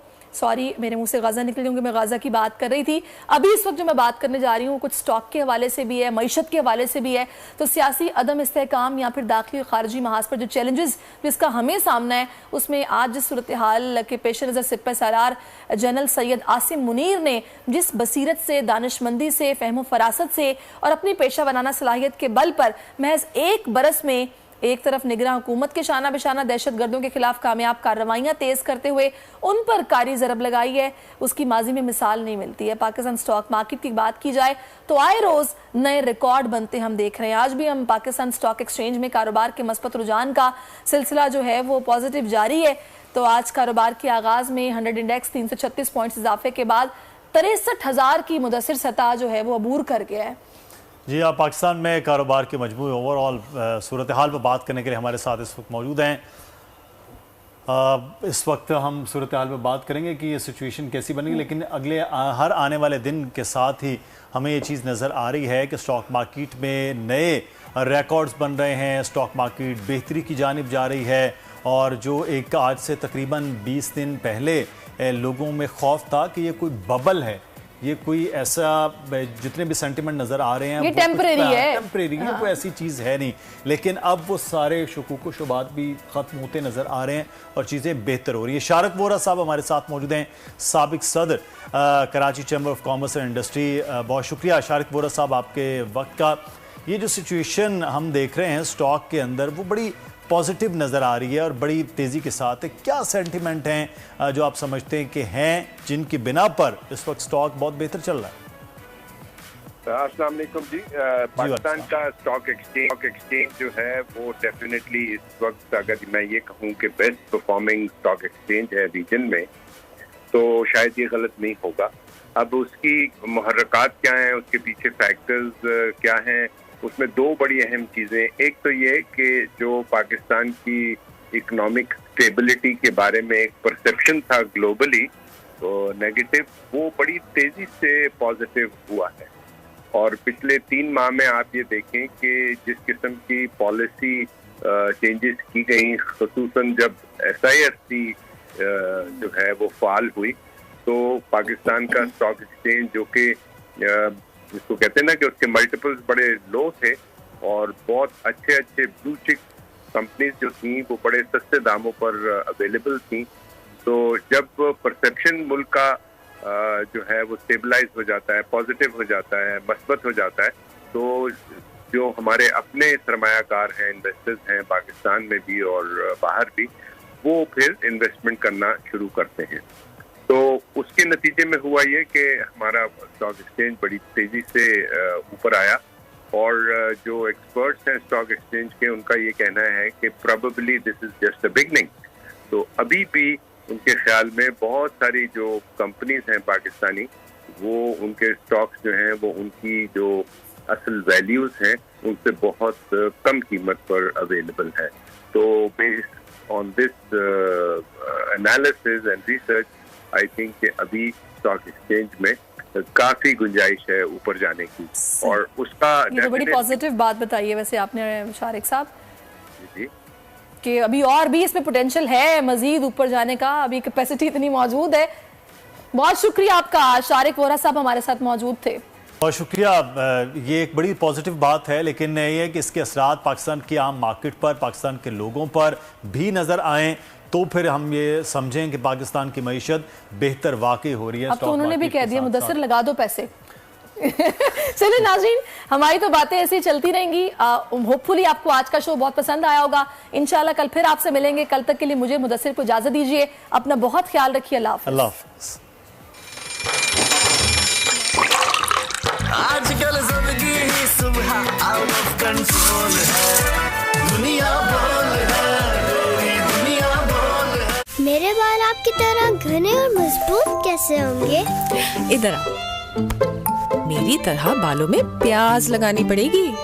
मुश्किल है, पहले छीले फिर काटे फिर इतनी देर तक लगा कर रखे। हाँ, मेहनत तो बहुत लगेगी, पर इसकी नया life boy naturally strong shampoo, इसमें है प्याज और एलोवेरा का स्पेशल फॉर्मूला।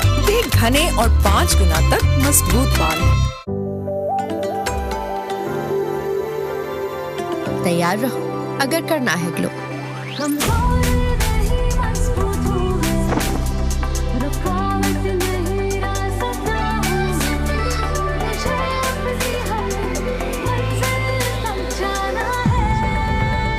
मंजिल के रास्ते पर धूप से ना डरो, धूप में ग्लो रखो बरकरार। ग्लो इन लवली सिर्फ क्रीम नहीं, सीरम क्रीम। इसका मल्टीविटामिन सीरम गहराई में जाए, दाग धब्बे घटाए, दे 3 गुना ब्राइट लो। मुझे आगे आगे बढ़ना है,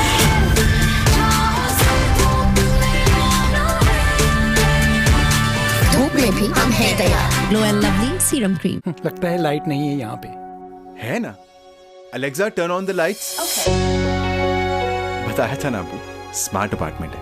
For booking and details, call now. Exclusively marketed by Grana.com. तैयार रहो अगर करना है ग्लो।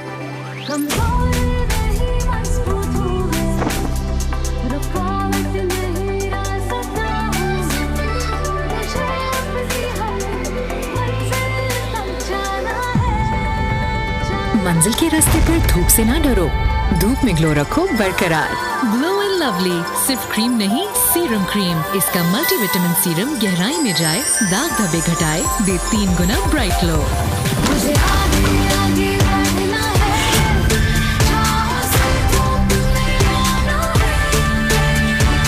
धूप में भी हम हैं तैयार। Glow and lovely serum cream. एक माँ ही बनाती है बेटी को सर से मजबूत, जड़ से मजबूत। लाइफ बॉय शैम्पू का मिल्क प्रोटीन और एलोवेरा फॉर्मूला बनाए इसके बालों को मजबूत।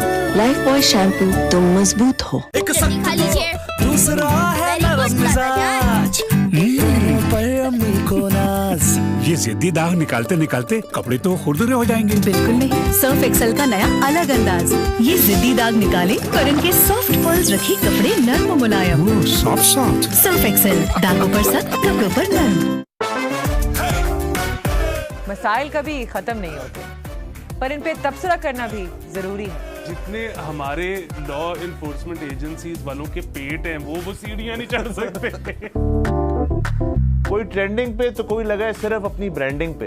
इनको साहब कहना बंद करे, ये सबसे ज्यादा इनकॉम्पिटेंट है, खास तौर पे केपीके के डीएसपी को। काजी भाई साहब स्लो नहीं आ रहे। आंख खुले और कुछ ना दिखे, समझे बत्ती नहीं आ रही। तंजो मिजाह का ग्रेनेड लिए करने आए हम आपको आदाब। आप भी तो कुछ बोलो जनाब। बोलो जनाब, बोलो जनाब। जुम्मा ता इतवार रात 11:03 पे सिर्फ बोल न्यूज पर। कराची से खैबर तक बोल ही है पाकिस्तान भर में सबसे ज्यादा देखे जाने वाला बोल न्यूज। शुक्राना करूं अल्लाह का, सुनी दिल की दुआ। शुक्राना करूं अल्लाह का, सूफी मैं हुआ।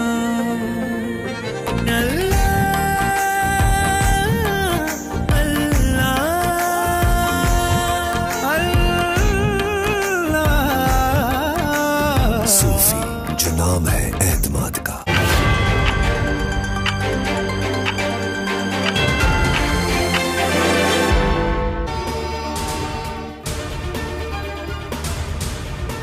तोशाखाना रेफरेंस इलेक्शन कमीशन के फैसले के खिलाफ अपील वापस लेने की दरख्वास्त मुस्तरद। Chief justice Islamabad high court ने महफूज फैसला सुना दिया। बानी पीटीआई ने 21 अक्टूबर 2022 के फैसले के खिलाफ अपील दायर की थी।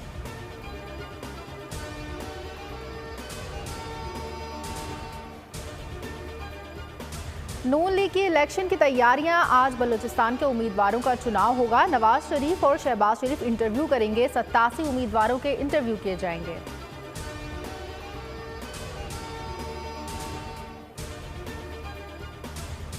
पाकिस्तान में पायदार तरक्की के लिए 65 करोड़ 90 लाख डॉलर मंजूर। एशियाई तरक्याती बैंक ने 3 मंसूबों की रवां हफ्ते मंजूरी दी। फंड में 38 लाख डॉलर की रकम ग्रांट है। एडीबी के मुताबिक रकम सैलाब में तबाहशुदा स्कूलों की बहाली, ज़राई पैदावार बढ़ाने पर खर्च होगी।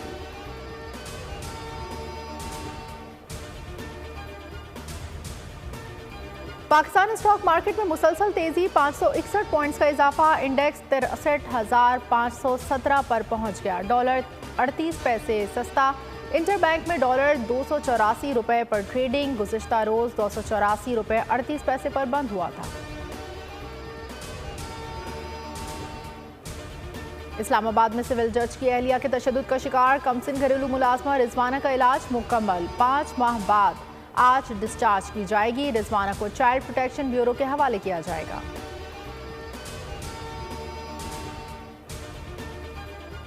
लाहौर आलूदा तरीन शहरों में सरफहरिस्त, air quality index 228 points record. Motorways पर धुंध, M1 पेशावर से रशकई इंटरचेंज तक बंद। सिंध और पंजाब के मुताबिक इलाके धुंध की लपेट में, ट्रैफिक की रवानी मुतासर।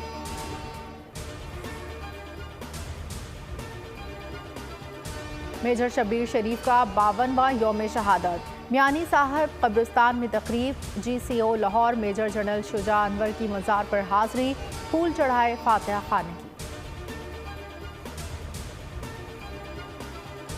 CTD की जाम शुरू में कार्रवाई, इंतहाई मतलूब दहशतगर्द गिरफ्तार, साथी फरार होने में कामयाब। सज्जाद अहमद उर्फ सजूटा और रेलवे ट्रैक पर तखरीबकारी में मुलविस है। Pakistan women's cricket team Dunedin से क्वींस टाउन पहुंच गई। कल एक रोज आराम के बाद जुमे से ट्रेनिंग सेशन का आगाज करेगी। T20 सीरीज का आखिरी मैच 9 दिसंबर को खेला जाएगा।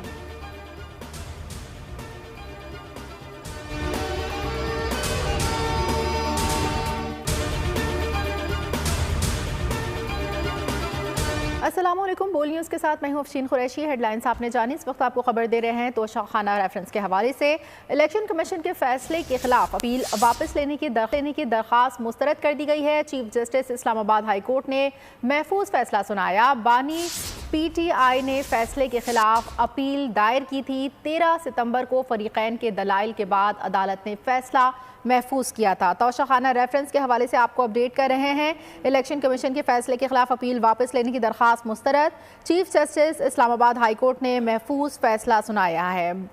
बानी चेयरमैन PTI ने फैसले के खिलाफ अपील दायर की थी। 13 सितंबर को फरीकैन के दलाइल के बाद अदालत ने फैसला महफूज किया था। तोशा खाना रेफरेंस के हवाले से अपडेट कर रहे हैं। इलेक्शन कमीशन के फैसले के खिलाफ अपील वापस लेने की दरख्वास्त मुस्तरद कर दी गई है। Chief justice Islamabad high court ने महफूज फैसला सुनाया है। मज़ीद तफसीलात जानेंगे बोल न्यूज़ के नुमाइंदे अली जा से। जी अली जा। जी बिल्कुल, तोशा खाना रेफरेंस इलेक्शन कमीशन के फैसले के खिलाफ अपील वापस लेने की साबिक चेयरमैन PTI की दरख्वास्त मुस्तरद कर दी गई है। Chief justice Islamabad high court ने महफूज फैसला सुना दिया है। बानी चेयरमैन PTI ने 21 अक्टूबर 2022 के फैसले के खिलाफ अपील दायर की थी। लाहौर हाई कोर्ट में भी अपील ज़ेरे इल्तवा होने की वजह से अपील इस्लामाबाद हाई कोर्ट से वापस लेने की दरख्वास्त दायर कर रखी थी। बानी चेयरमैन PTI ने 18 जनवरी को अपील वापस लेने की दरख्वास्त दायर की थी। 13 सितंबर को फरीकैन के दलाइल सुनने के बाद अदालत ने फैसला महफूज किया था और आज chief justice Islamabad high court justice Aamir Farooq ने फैसला सुनाते हुए बानी चेयरमैन PTI की इलेक्शन कमीशन के फैसले के खिलाफ अपील वापस लेने की दरख्वास्त मुस्तरद कर दी है। ठीक है, बहुत शुक्रिया मोहम्मद आलिजा। हक महर के हवाले से सुप्रीम कोर्ट का बड़ा फैसला। खातून जब भी तकाजा करे शौहर हक महर की अदायगी का पाबंद होगा। सुप्रीम कोर्ट 6 साल तक हक महर की अदायगी में ताखीर पर शौहर को 1 लाख जुर्माने का हुक्म। हक महर शरई तकाजा है। मज़ीद तफसीलात जानेंगे बोल न्यूज़ के नुमाइंदे जुल्करनैन इकबाल से। जी जुल्करनैन इकबाल। देखिए, सुप्रीम कोर्ट ने 20 नवंबर की समाअत का तहरीरी फैसला जारी किया जिसमें अदालत ने करार दिया है कि अगर कानून के मुताबिक ये तयशुदा ना हो कि हक महर की रकम निकाहनामे में लिखा हो कि कब अदा करनी है, उस सूरत में खातून जब भी तकाजा करे शौहर हक महर की रकम अदायगी करने का पाबंद होगा। और कानून इस हवाले से शरीयत का भी यही तकाजा और पाकिस्तानी कानून भी यही तकाजा करता है। फैसले में जो खालिद परवेज नामी शख्स है जिसने अपनी बीवी को हक महर अदा नहीं किया था, 6 साल तक उसको कानूनी चाराजोई करनी पड़ी थी। न सिर्फ उस शौहर को हुक्म दिया गया है कि वो 1 महीने के अंदर हक महर की जो 5 लाख रुपए की रकम है वो जमा करवाए, बल्कि साथ ही साथ 1 लाख रुपया जुर्माना भी करेगा। और इसके अलावा दीगर जो अखराजात अब तक उस खातून के आए हैं हक महर लेने के लिए कानूनी चाराजोई पर, वो तमाम अखराजात भी उस शख्स को अदा करने का हुक्म दे दिया है अदालत ने। और फैमिली कोर्ट को कहा है कि अगर 1 महीने में फैसले पर अमल दरामद नहीं होता तो हर सूरत इसके ऊपर अमल दरामद को यकीनी बनाया जाए। बहुत शुक्रिया जुल्करनैन इकबाल।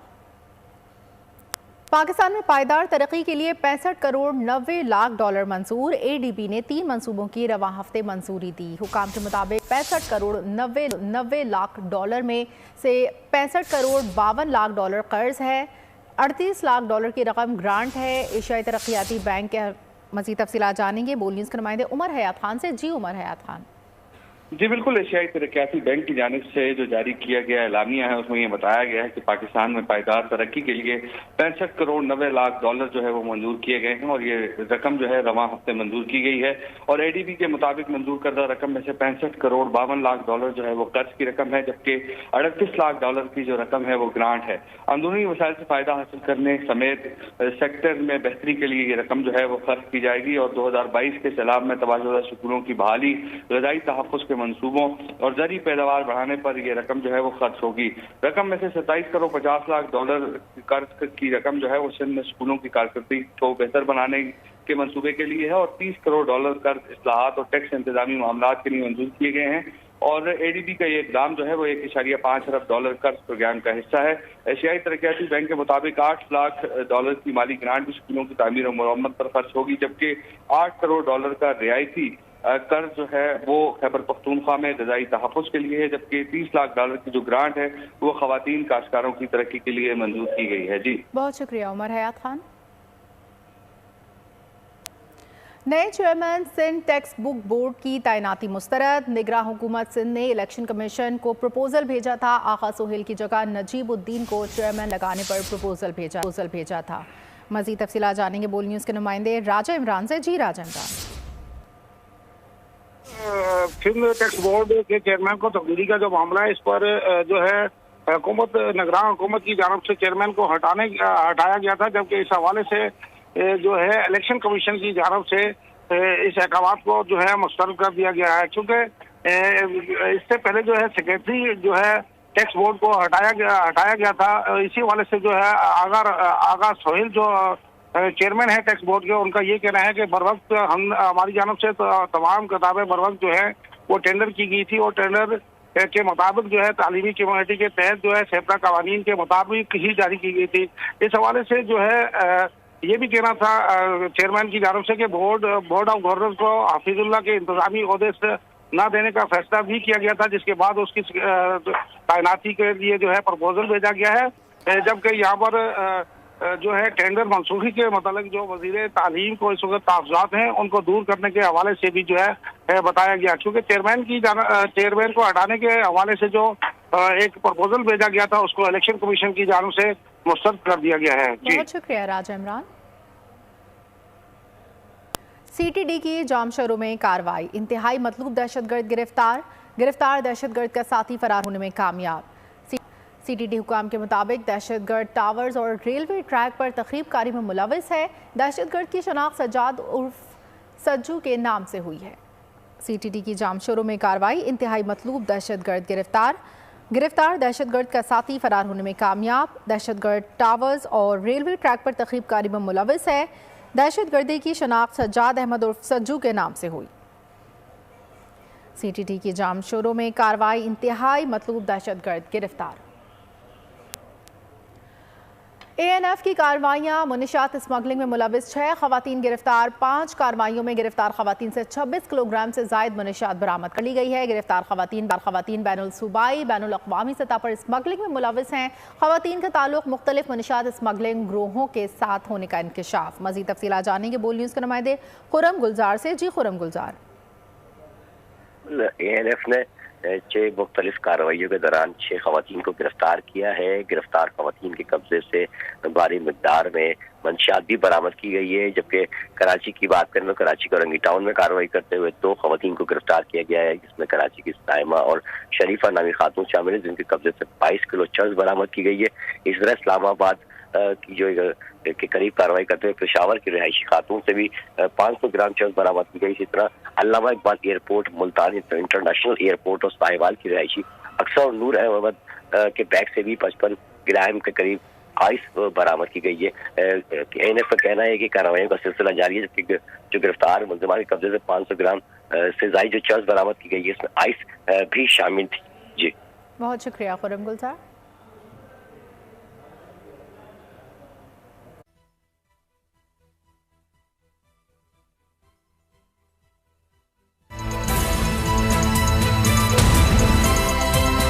अब पता चला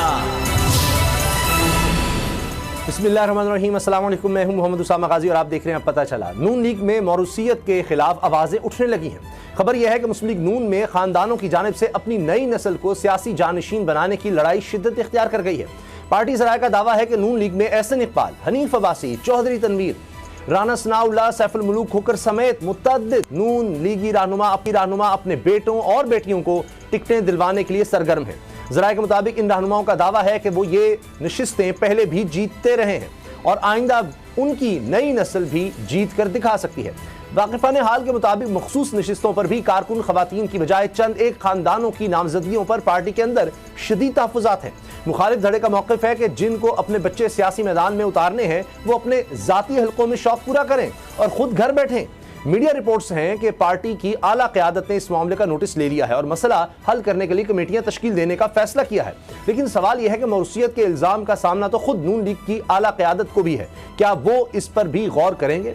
दूसरा इल्ज़ाम आसिफ अली जरदारी नवाज शरीफ पर लगा रहे हैं कि चेयरमैन PTI के बाद अब वो लाडले बन गए हैं। इस इल्ज़ाम से नवाज शरीफ जान कैसे छुड़ाएंगे और इंतखाबात में लाडलेपन के इल्ज़ामात के असरात क्या हो सकते हैं?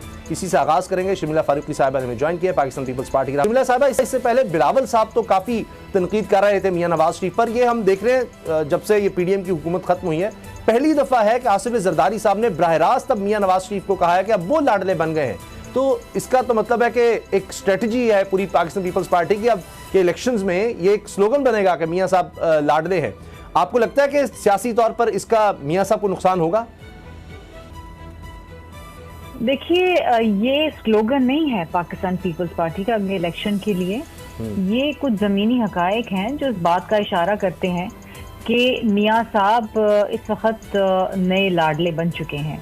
और ये बात हम आज से नहीं कह रहे, हम मियां साहब के आने से पहले कह रहे थे कि कुछ मामलात और हालात और वाक़यात ऐसे नज़र आ रहे हैं जिसमें हमें ये तासुर मिल रहा है और हमें ये फीलिंग हो रही है कि PMLN को कुछ ख़ास ट्रीटमेंट दिया जा रहा है। आपको याद होगा कि एक वक्त था कि जब हम इलेक्शन कमीशन ऑफ पाकिस्तान से इलेक्शन की तारीख मांगते रहते थे और दूसरी तरफ राजा रियाज जिनका ताल्लुक PMLN से है, उन्होंने कहा था कि जी फरवरी के 8, 9, 10, 11, 12 को इलेक्शन हो जाएगा। इनको तारीख भी मालूम थी। फिर इनको मालूम था कि मियां साहब जब वापस आएंगे तो वो गिरफ्तार नहीं होंगे और वो जलसा करेंगे और फिर घर चले जाएंगे। इनको ये भी मालूम था कि मियां साहब की सजाएं खत्म हो जाएंगी। इनको ये भी मालूम था ये अदालतों से बरी हो जाएंगे।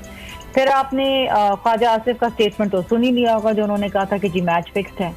और फिर जिस तरीके से मियां साहब को स्टेट प्रोटोकॉल दिया जा रहा है, जिस तरीके से गवर्नर हाउस के अंदर PMLN का इजलास हुआ, बहुत सारे ऐसे वाकयात हैं। आपको याद होगा कि मियां साहब के आने से पहले हम कहते थे कि फेडरल कैबिनेट के अंदर चंद एक ऐसे अशखास बैठे हुए हैं जिनकी खास कुर्बत है PMLN से, और लोग कहते थे नहीं जी फला नहीं, ये नहीं, वो नहीं, और आप ये तासुर है और आप जो है खामखा ये बात कर रहे हैं जी।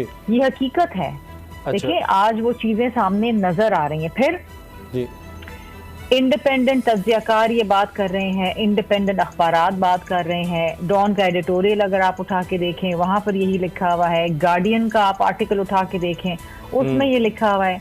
तो ये चीजें हैं जिसमें साफ साफ एक चीज नजर आ रही है कि ही इज द न्यू लाडला। और हम यही कहते हैं कि जनाब वो जो आप नारे लगाते थे 4 साल से कि वोट को इज्जत दो, अब वो तो आपका नारा खत्म हो गया है। अच्छा। वो तो उस पर तो आप बात ही नहीं करते। बैलेट को इज्जत देने की तो बात ही नहीं अब होती। अब तो बात ही कुछ और होती है। और जिस तरीके से मुलाकातें होती हैं, जिस तरीके से उनकी मूवमेंट होती है, ऐसा लगता है कि he is the prime minister in waiting. ठीक, लेकिन शर्मिला साहबा, क्या जिस तरह से हम देख रहे हैं इलेक्टेबल्स जा रहे हैं, बा पार्टी, MQM, क्या आपको नहीं लगता कि नून लीग का कॉन्फिडेंस अपनी जगह सही है कि उनको कोई बिलावल की तरह या दीगर जमातों की तरह जा जाकर जलसे करने की ज़रूरत ही नहीं है और वो कॉन्फिडेंट है कि उनको इस तरह से इक़्तिदार मिल जाएगा? अब तो हाल ही हो गया कि इस्तेहकाम पाकिस्तान पार्टी ने ये कहना शुरू हो गई है कि जी इलेक्शन कमीशन जो है वो सिर्फ एक जमात को यानी नून लीग को सपोर्ट कर रहा है। ये तो वो बात है जो तहरीक इंसाफ कहती होती थी। अब देखिए ना, आहिस्ता आहिस्ता बाकी भी जमातें ये शिकायत करने लगी हैं, क्योंकि अब ये बात बिल्कुल आया हो चुकी है कि एक जमात को प्रेफरेंशियल ट्रीटमेंट मिल रही है। और अगर ऐसी ही बात है तो फिर ये तो बहुत ही अनफॉर्चुनेट सिचुएशन हुई ना, कि अगर हम इस मुल्क के अंदर शफाफ, मुनसिफाना और आज़ाद इलेक्शन की बात करते हैं और हम समझते हैं कि इस सियासी और माशी बहरान का यही हल है कि इस मुल्क में आज़ाद इलेक्शंस हों, शफाफ हों, एक इलेक्टेड गवर्नमेंट आए जिसको लोगों के वोट से इलेक्ट किया गया हो और वो लोगों के मसाइल ढूंढे, तो फिर तो ये सारे ख्वाब चकनाचूर हो जाएंगे ना। एक बार फिर पाकिस्तान के अंदर इलेक्शन जो है वो मुतनाज़ा हो जाएंगे और फिर दीगर जमातें उसे रिजेक्ट कर देंगी। तो ये तो बहुत ही अनफॉर्चुनेट बात होगी, क्योंकि पाकिस्तान के इस वक्त जो हालात हैं वो इस बात के मुतहम्मिल ही नहीं है कि हम किसी सिलेक्शन की तरफ जाएं या हम किसी लाडले को यहाँ पर आके विराजमान कर दें। अगर आपने काम किया है जी, मगर शर्मिला साहबा, हमारी सियासत में क्या ये नहीं है कि ये एक एडवांटेज होता है कि जी साड़ी गल हो गई है, हमारी हवा चल रही है, हमारी तरफ लोग आ रहे हैं, लोगों को एक दिखाना होता है कि जनाब आप हमें वोट दें क्योंकि हम ही आ रहे हैं, तो किसी और को करेंगे आपको कोई फायदा नहीं होगा। ये माजी की स्ट्रेटजी रही है अपने आप को बताने के लिए। आपको लगता है ये इस दफा कामयाब रहेगी या अब हालात बदल गए? नहीं जी, देखिए जो इलेक्टेबल्स हैं उनकी ख्वाहिश तो यही होती है कि उस तरफ जाएं जहां पर हुकूमत बन रही हो, क्योंकि उनकी सियासत ही ये होती है कि ऐसी जमात के साथ अलायंस कर लें कि आते ही हुकूमत में आ जाएं। अब MQM को आप देखें कि पिछले कोई 20 साल से वो हुकूमत में ही है, चाहे वो मुशर्रफ के साथ हो, चाहे वो PMLN हो, पीपल्स पार्टी हो, PTI हो, तो वो तो उनकी सियासत ही ऐसी है अनफॉर्चुनेटली। तो ये जो छोटी जमातें होती हैं इनकी कोशिश होती है कि हमेशा इक़्तिदार में ही रहें, तो वो फिर जिस तरफ हवा का रुख जाता है उस तरफ वो चले जाते हैं। तो ये तो अगेन कुछ लोगों को कहलवाया जाता है कि आप इस तरफ जाएं, कुछ लोग हवा का रुख देख के उस तरफ चले जाते हैं, मगर तो फिर एक पूरी इंजीनियरिंग होती है ना। सही, ये लाडला होना टैग तो अच्छा नहीं है, क्योंकि मियां नवाज शरीफ साहब इस पर बड़े तहफ़्फ़ुज़ात का इज़हार किया है, कमेटी भी बनाई कि ये किसी तरह से ये जो कहा जा रहा है ये मेरे से टैग हटवाओ, उन्होंने अपनी नून लीग की कमेटी को ये कहा। लेकिन सियासी तौर पर वोट लेने के लिए, ये दिखाने के लिए कि हम ताकतवरों के साथ हैं, ये आपके ख्याल से फ़ायदामंद नहीं होता? 13 में देखें, 18 में देखें। देखिए, लाडला कहलवाना कोई बुरा लफ्ज नहीं है अगर आप अवाम के लाडले हों, अगर आप लोगों के लाडले हों, अगर आप वोट के लाडले हों। लेकिन लाडला कहना उस वक्त एक गाली लगती है जब आप किसी और के लाडले बन जाएं, बेसाखियों पे आ जाएं और आप किसी और के बलबूते के ऊपर इक़्तिदार के अंदर बराजमान हो, उस वक्त आपको ये गाली लगेगी। अवाम का लाडला होना तो हर कोई चाहता है, ये तो एक फख्र की बात है कि जी मैं अवाम का लाडला हूँ, मैं अवाम में जाऊंगा, अवाम मुझे भरपूर तरीके से वोट देके ऐवान में पहुंचाएगी। लेकिन अगर पीछे आपके कोई और अज़ाइम हो तो फिर जाहिर बात है आपको ये बात बुरी लगेगी जो कि उनको लग रही है। जी, आप लोगों में जाते हैं, हकीकत तो यही है। आपको क्या लगता है लोग इस चीज पर वोट करेंगे? कि जो ख्वातीन डिलीवर करते हैं, काम करते हैं, ये भी कोई जुर्म नहीं है कि कौन किसी का रिश्तेदार है। अगर उसमें वही सलाहियत है और डिलीवरी कर सकती है, माजी में भी कि पार्टी के लिए कोई खिदमात है, सर्विस है, तो उनको जरूर आगे लेके आना चाहिए। लेकिन फिर आम वर्कर कैसे सामने आ सकेगा कि अगर वालिद है वो लड़ रहा है इलेक्शन पहले हल्के से, अब नए हल्के से किसी और को क्या मौका मिलेगा? ये तो वही जो 2-3 हल्कों से एक ही खानदान आ जाएगा सर इस तरह।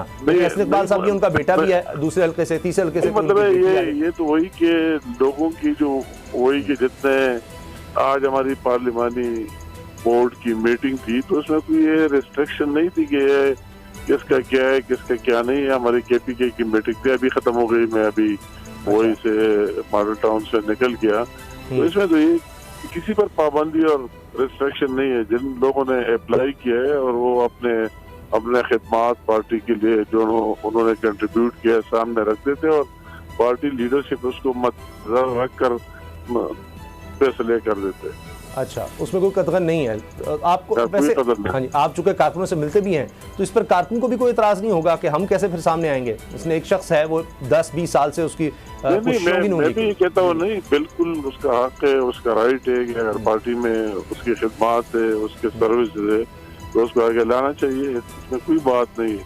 मगर ये बात सारी चीजें एक बात एक रियलिटी एक जैसे कहना आसान होती है, मगर असल चीज ये भी होती है कि कौन ये सीट जीत सकता है जिनके पास ज्यादा लोग चाहते हैं। फॉर एग्जाम्पल एक बंदा है, वर्कर भी है, सपोर्टर भी है, इसमें कोई शक नहीं है, मगर उसके साथ दूसरे वो चाहते नहीं और आप समझते हैं कि सीट हम लूज कर जाएंगे।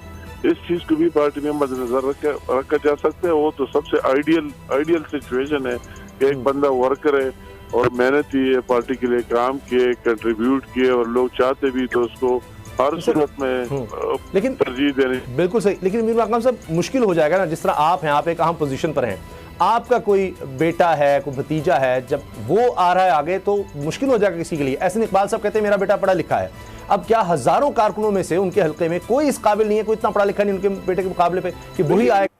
पाकिस्तान स्टॉक मार्केट में तेजी का रुझान बरकरार, 100 इंडेक्स में 564 पॉइंट्स का इजाफा, मार्केट 63,520 पर ट्रेड हो रही है। मजीद तफसीलात जानेंगे बोल न्यूज के नुमाइंदे कफील अहमद से। जी कफील।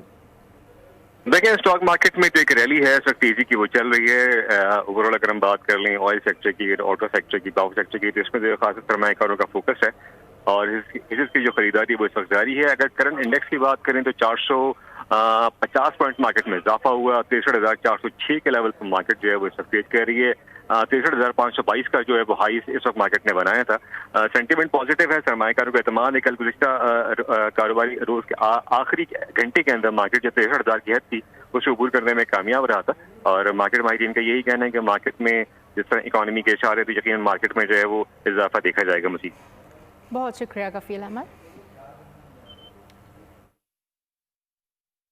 भी ये एक बेटा किसी का है और उस बेटे में भी टैलेंट है, उसमें सलाहियत है कि वो इतने सीनियर जो रहनुमा होंगे ना सर, उनके बेटे जब एक दफा जी ये तो सर मुझे भी इतना पता है, इतनी बहुत समझ बूझ मुझे नहीं होगी, लेकिन जब एहसन इकबाल साहब का बेटा आ जाएगा ना सर, तो फिर उसके मुकाबले में कोई इतना ज़हीन, कोई इतना समझदार कोई भी नहीं मिलेगा आपको कारकुन, जब एक दफा एहसन इकबाल साहब आ जाएगा। इस तरह कोई बात नहीं सर, ऐसे ही है।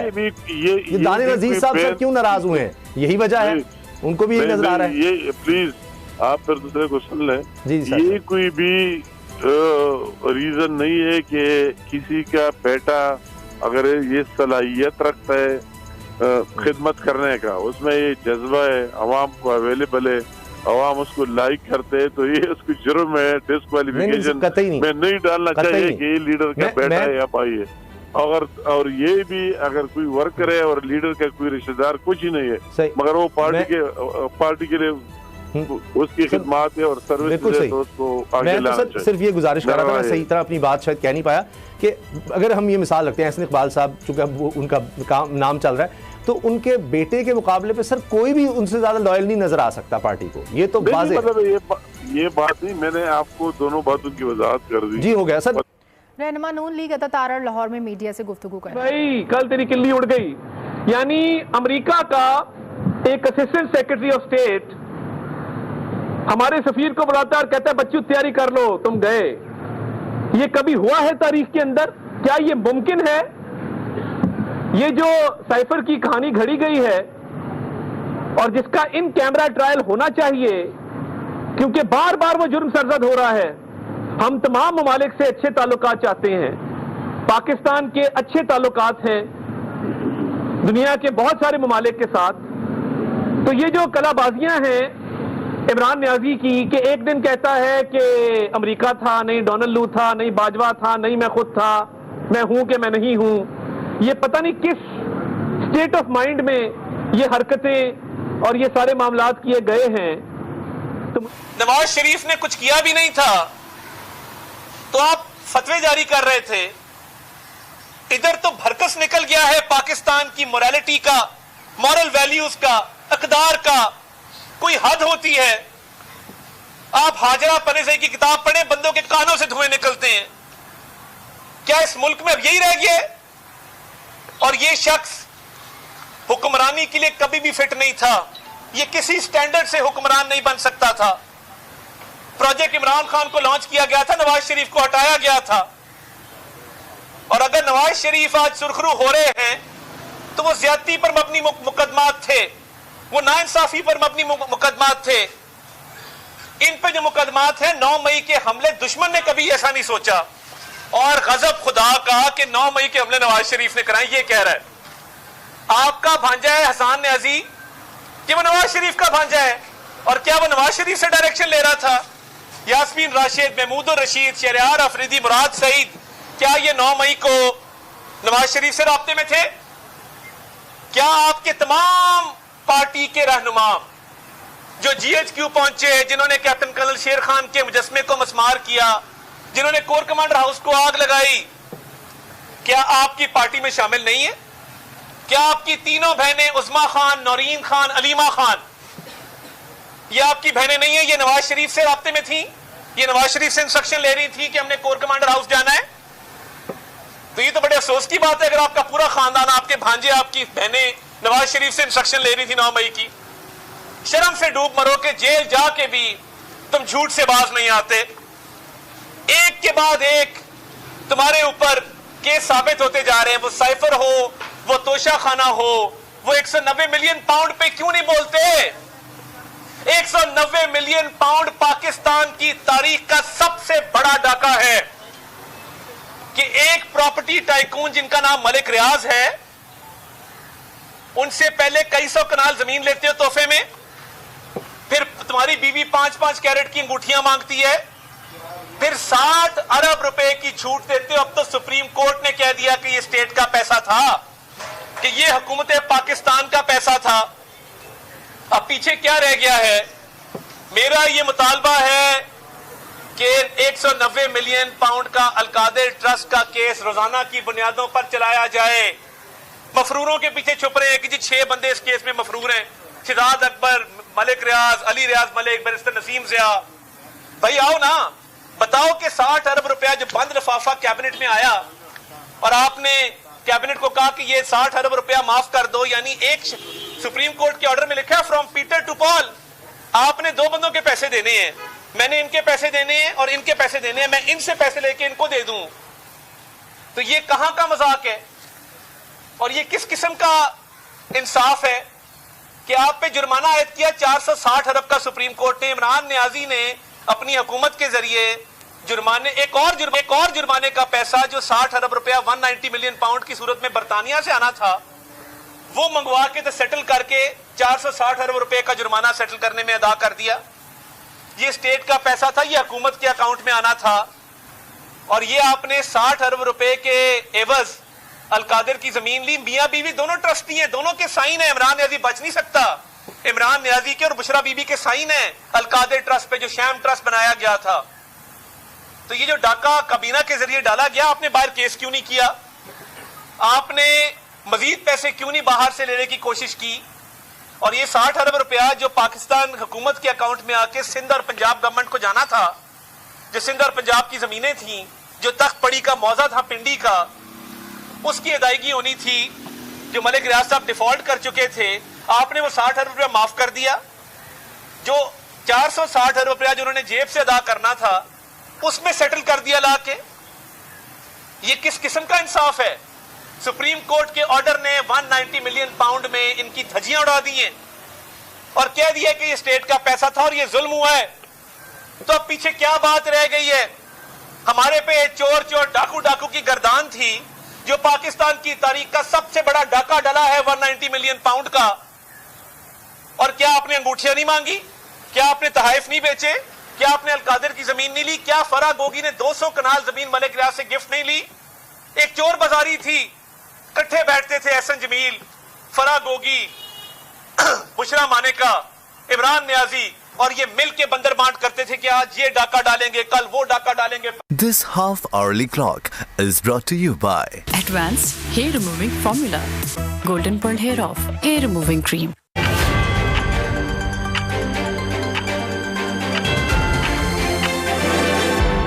सोए में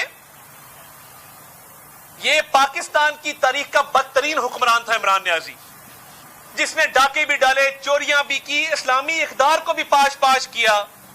और आज भी प्रोपेगेंडा मशीनरी जो है वो झूठ बोलने से बाज नहीं आ रही। हम अपनी इलेक्शन कैंपेन का आगाज कर चुके हैं, तमाम सूबों के विजिट भी हो गए, पार्लिमानी बोर्ड की कार्रवाई भी हो रही है, जलसा भी मियां नवाज शरीफ की वापसी पे बेहतरीन हो चुका। और इंशाअल्लाह ताला हम पूरा फोकस करेंगे यूनियन काउंसिल की सतह पे, पोलिंग स्टेशन की सतह पे, वार्ड की सतह पे, और इंशाअल्लाह ताला एक मजबूत इलेक्शन की हिकमत अमली लेके फील्ड में उतरेंगे। बहुत शुक्रिया। अच्छा था भाई, 16 माह आप लोगों की गवर्नमेंट रही, तो क्या उस दौरान इन जो फेक अकाउंट्स को चलाने वाले थे उनके खिलाफ कोई कार्रवाई की गई, और अगर की गई तो अभी ये किस तरह एक्टिव है? इतना शोर मचा जब हमने कार्रवाई की कि ये फेक अकाउंट्स हैं। और देखिए, दुख की बात यह है कि जब हेलीकॉप्टर क्रैश हुआ और कोर कमांडर उसमें शहीद हुए, तो किस तरह की गंदी कैंपेनें चलाई गई। आज भी शोहदा के वर्षा आंसुओं से रोते हैं कि शहीदों के खून के साथ भी इन्होंने गद्दारी की। बंद कमरे में इस सर्दी के मौसम में गर्म रजाई में लैपटॉप लेके टिक टिक करके गालियां देना बहुत आसान है। उस जवान को पूछें जो सियाचिन के ग्लेशियर पे खड़ा है इस ठंड के अंदर 5-5 फुट बर्फ के अंदर, या उन लोगों से पूछें जो सियासी लोग भी हैं जो फील्ड में निकले हुए हैं, ये जो चलगोजे की प्याली रख के गर्म रजाई में लेट के साथ लैपटॉप तिरछा करके पाक फौज को गालियां देने वाले वॉरियर्स है ना, ये इनमें कितना दम है हम सबने देख लिया हुआ है। फौरी कहते हैं जी हम नहीं थे, इमरान न्याजी था।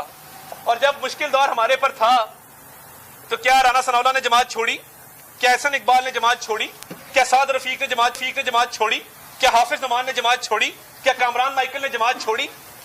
इधर तो मतलब इतनी जल्दी बाजार से दर्जन अंडे मुलाजिम नहीं लेके आता जितनी जल्दी दर्जन रहनुमा प्रेस कॉन्फ्रेंस के लिए आ जाते हैं।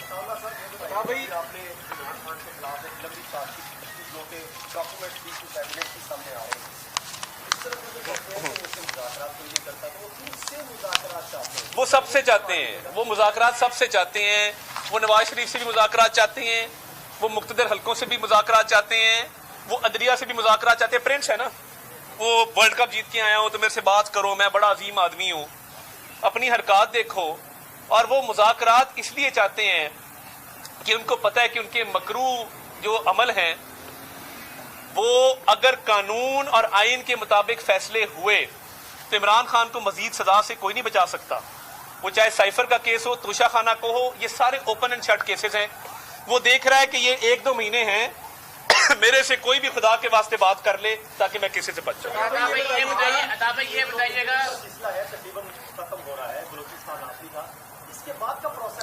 देखिए अभी रावलपिंडी डिस्ट्रिक्ट कल हुआ, रावलपिंडी डिवीजन के बाकी अजला बाकी हैं, गुजरांवाला डिवीजन बाकी है, फैसलाबाद डिवीजन बाकी है, बहावलपुर डिवीजन बाकी है, साहिवाल डिवीजन बाकी है, भावलपुर है, सिंध है, मुल्तान है। तो ये सारे अभी होने हैं इंटरव्यूज। तो इंशाल्लाह मेरा ख्याल है कि ये 18-19 तक इसको मुकम्मल। अच्छा भाई ये बताएं कि आपने जिस तरह वाजे किया कि जो जाली अकाउंट बनाए गए, पाक फौज के खिलाफ साजिश की गई, जितने भी इमरान खान ने अब तक के लिए जुर्म किए उस जुर्म को आप क्या समझते हैं, क्या सजा होनी चाहिए इमरान खान की? उम्र कैद की सजा होनी चाहिए। अता भाई ये बताइएगा कि जैसा आपने बताया कि आप जो है यूनियन काउंसिल की हद तक जा रहे हैं जी, वार्ड की हद तक इंशाल्लाह, लेकिन जो जहर घोल के जा चुके हैं नौजवानों में, इसको खत्म करने के लिए क्या कुलिया? इसको खत्म करने के लिए एक ही कुलिया है, हर वोटर ये देखे कि क्या वो चाहेगा कि उसका दामाद इमरान न्याजी जैसा हो, या उसका brother in law Imran Niazi जैसा हो, या खानदान का कोई ऐसा फर्द इमरान न्याजी जैसा हो कि जिसके शर से किसी फैमिली की खवातीन महफूज नहीं है। और अभी तो मैं आपको बता नहीं सकता कि कितने मकरू अमल है इसके। ये तो टिप ऑफ द आइसबर्ग है, आगे आगे देखिए होता है क्या। बहुत शुक्रिया जी। लास्ट क्वेश्चन जमल साहब। जितने भी सर्वे और पूल्स हो रहे हैं, मुस्लिम लीग नून बड़ी शद्दोमत के साथ उनको फेक साबित करने की जो कोशिश कर रही है, शायद कामयाब भी हो रही है, तो खाइफ क्यों है, किस चीज से खाइफ नहीं है? जमल साहब देखिए मैं आपको बताऊं, मियां नवाज शरीफ की वापसी के बाद गैलप ने एक पोल किया जिसमें 80% पाकिस्तानियों ने मियां नवाज शरीफ की अप्रूवल रेटिंग दी कि तकरीर अच्छी थी और एक कॉन्फिडेंस वाली तकरीर थी। ये जो ट्विटर पोल है ना, ये शाम को आप जिस मर्जी के हक में करा लें, आप कल करा दें कि ये अदनान शेख नहीं अतात आरड़ है, तो ये पोल आ जाएगा कि ये अतात आरड़ है। तो बॉट्स लगाते हैं और पता नहीं क्या क्या टेक्नोलॉजी, सर्वे की पूरा एक मेथोडोलॉजी होती है, साइंटिफिक मेथड होता है। इलेक्शन की तैयारियां शुरू हो गई हैं, आपकी पार्टी इंट्रोड्यूस कर दी है, बाकी पार्टियों की एक्टिविटीज भी शुरू हो गई हैं, हल्का बंदियां भी हो गई हैं, लेकिन इलेक्शन शेड्यूल का अनाउंस नहीं हो पा रहा, तो इससे मेरा ख्याल है देखिए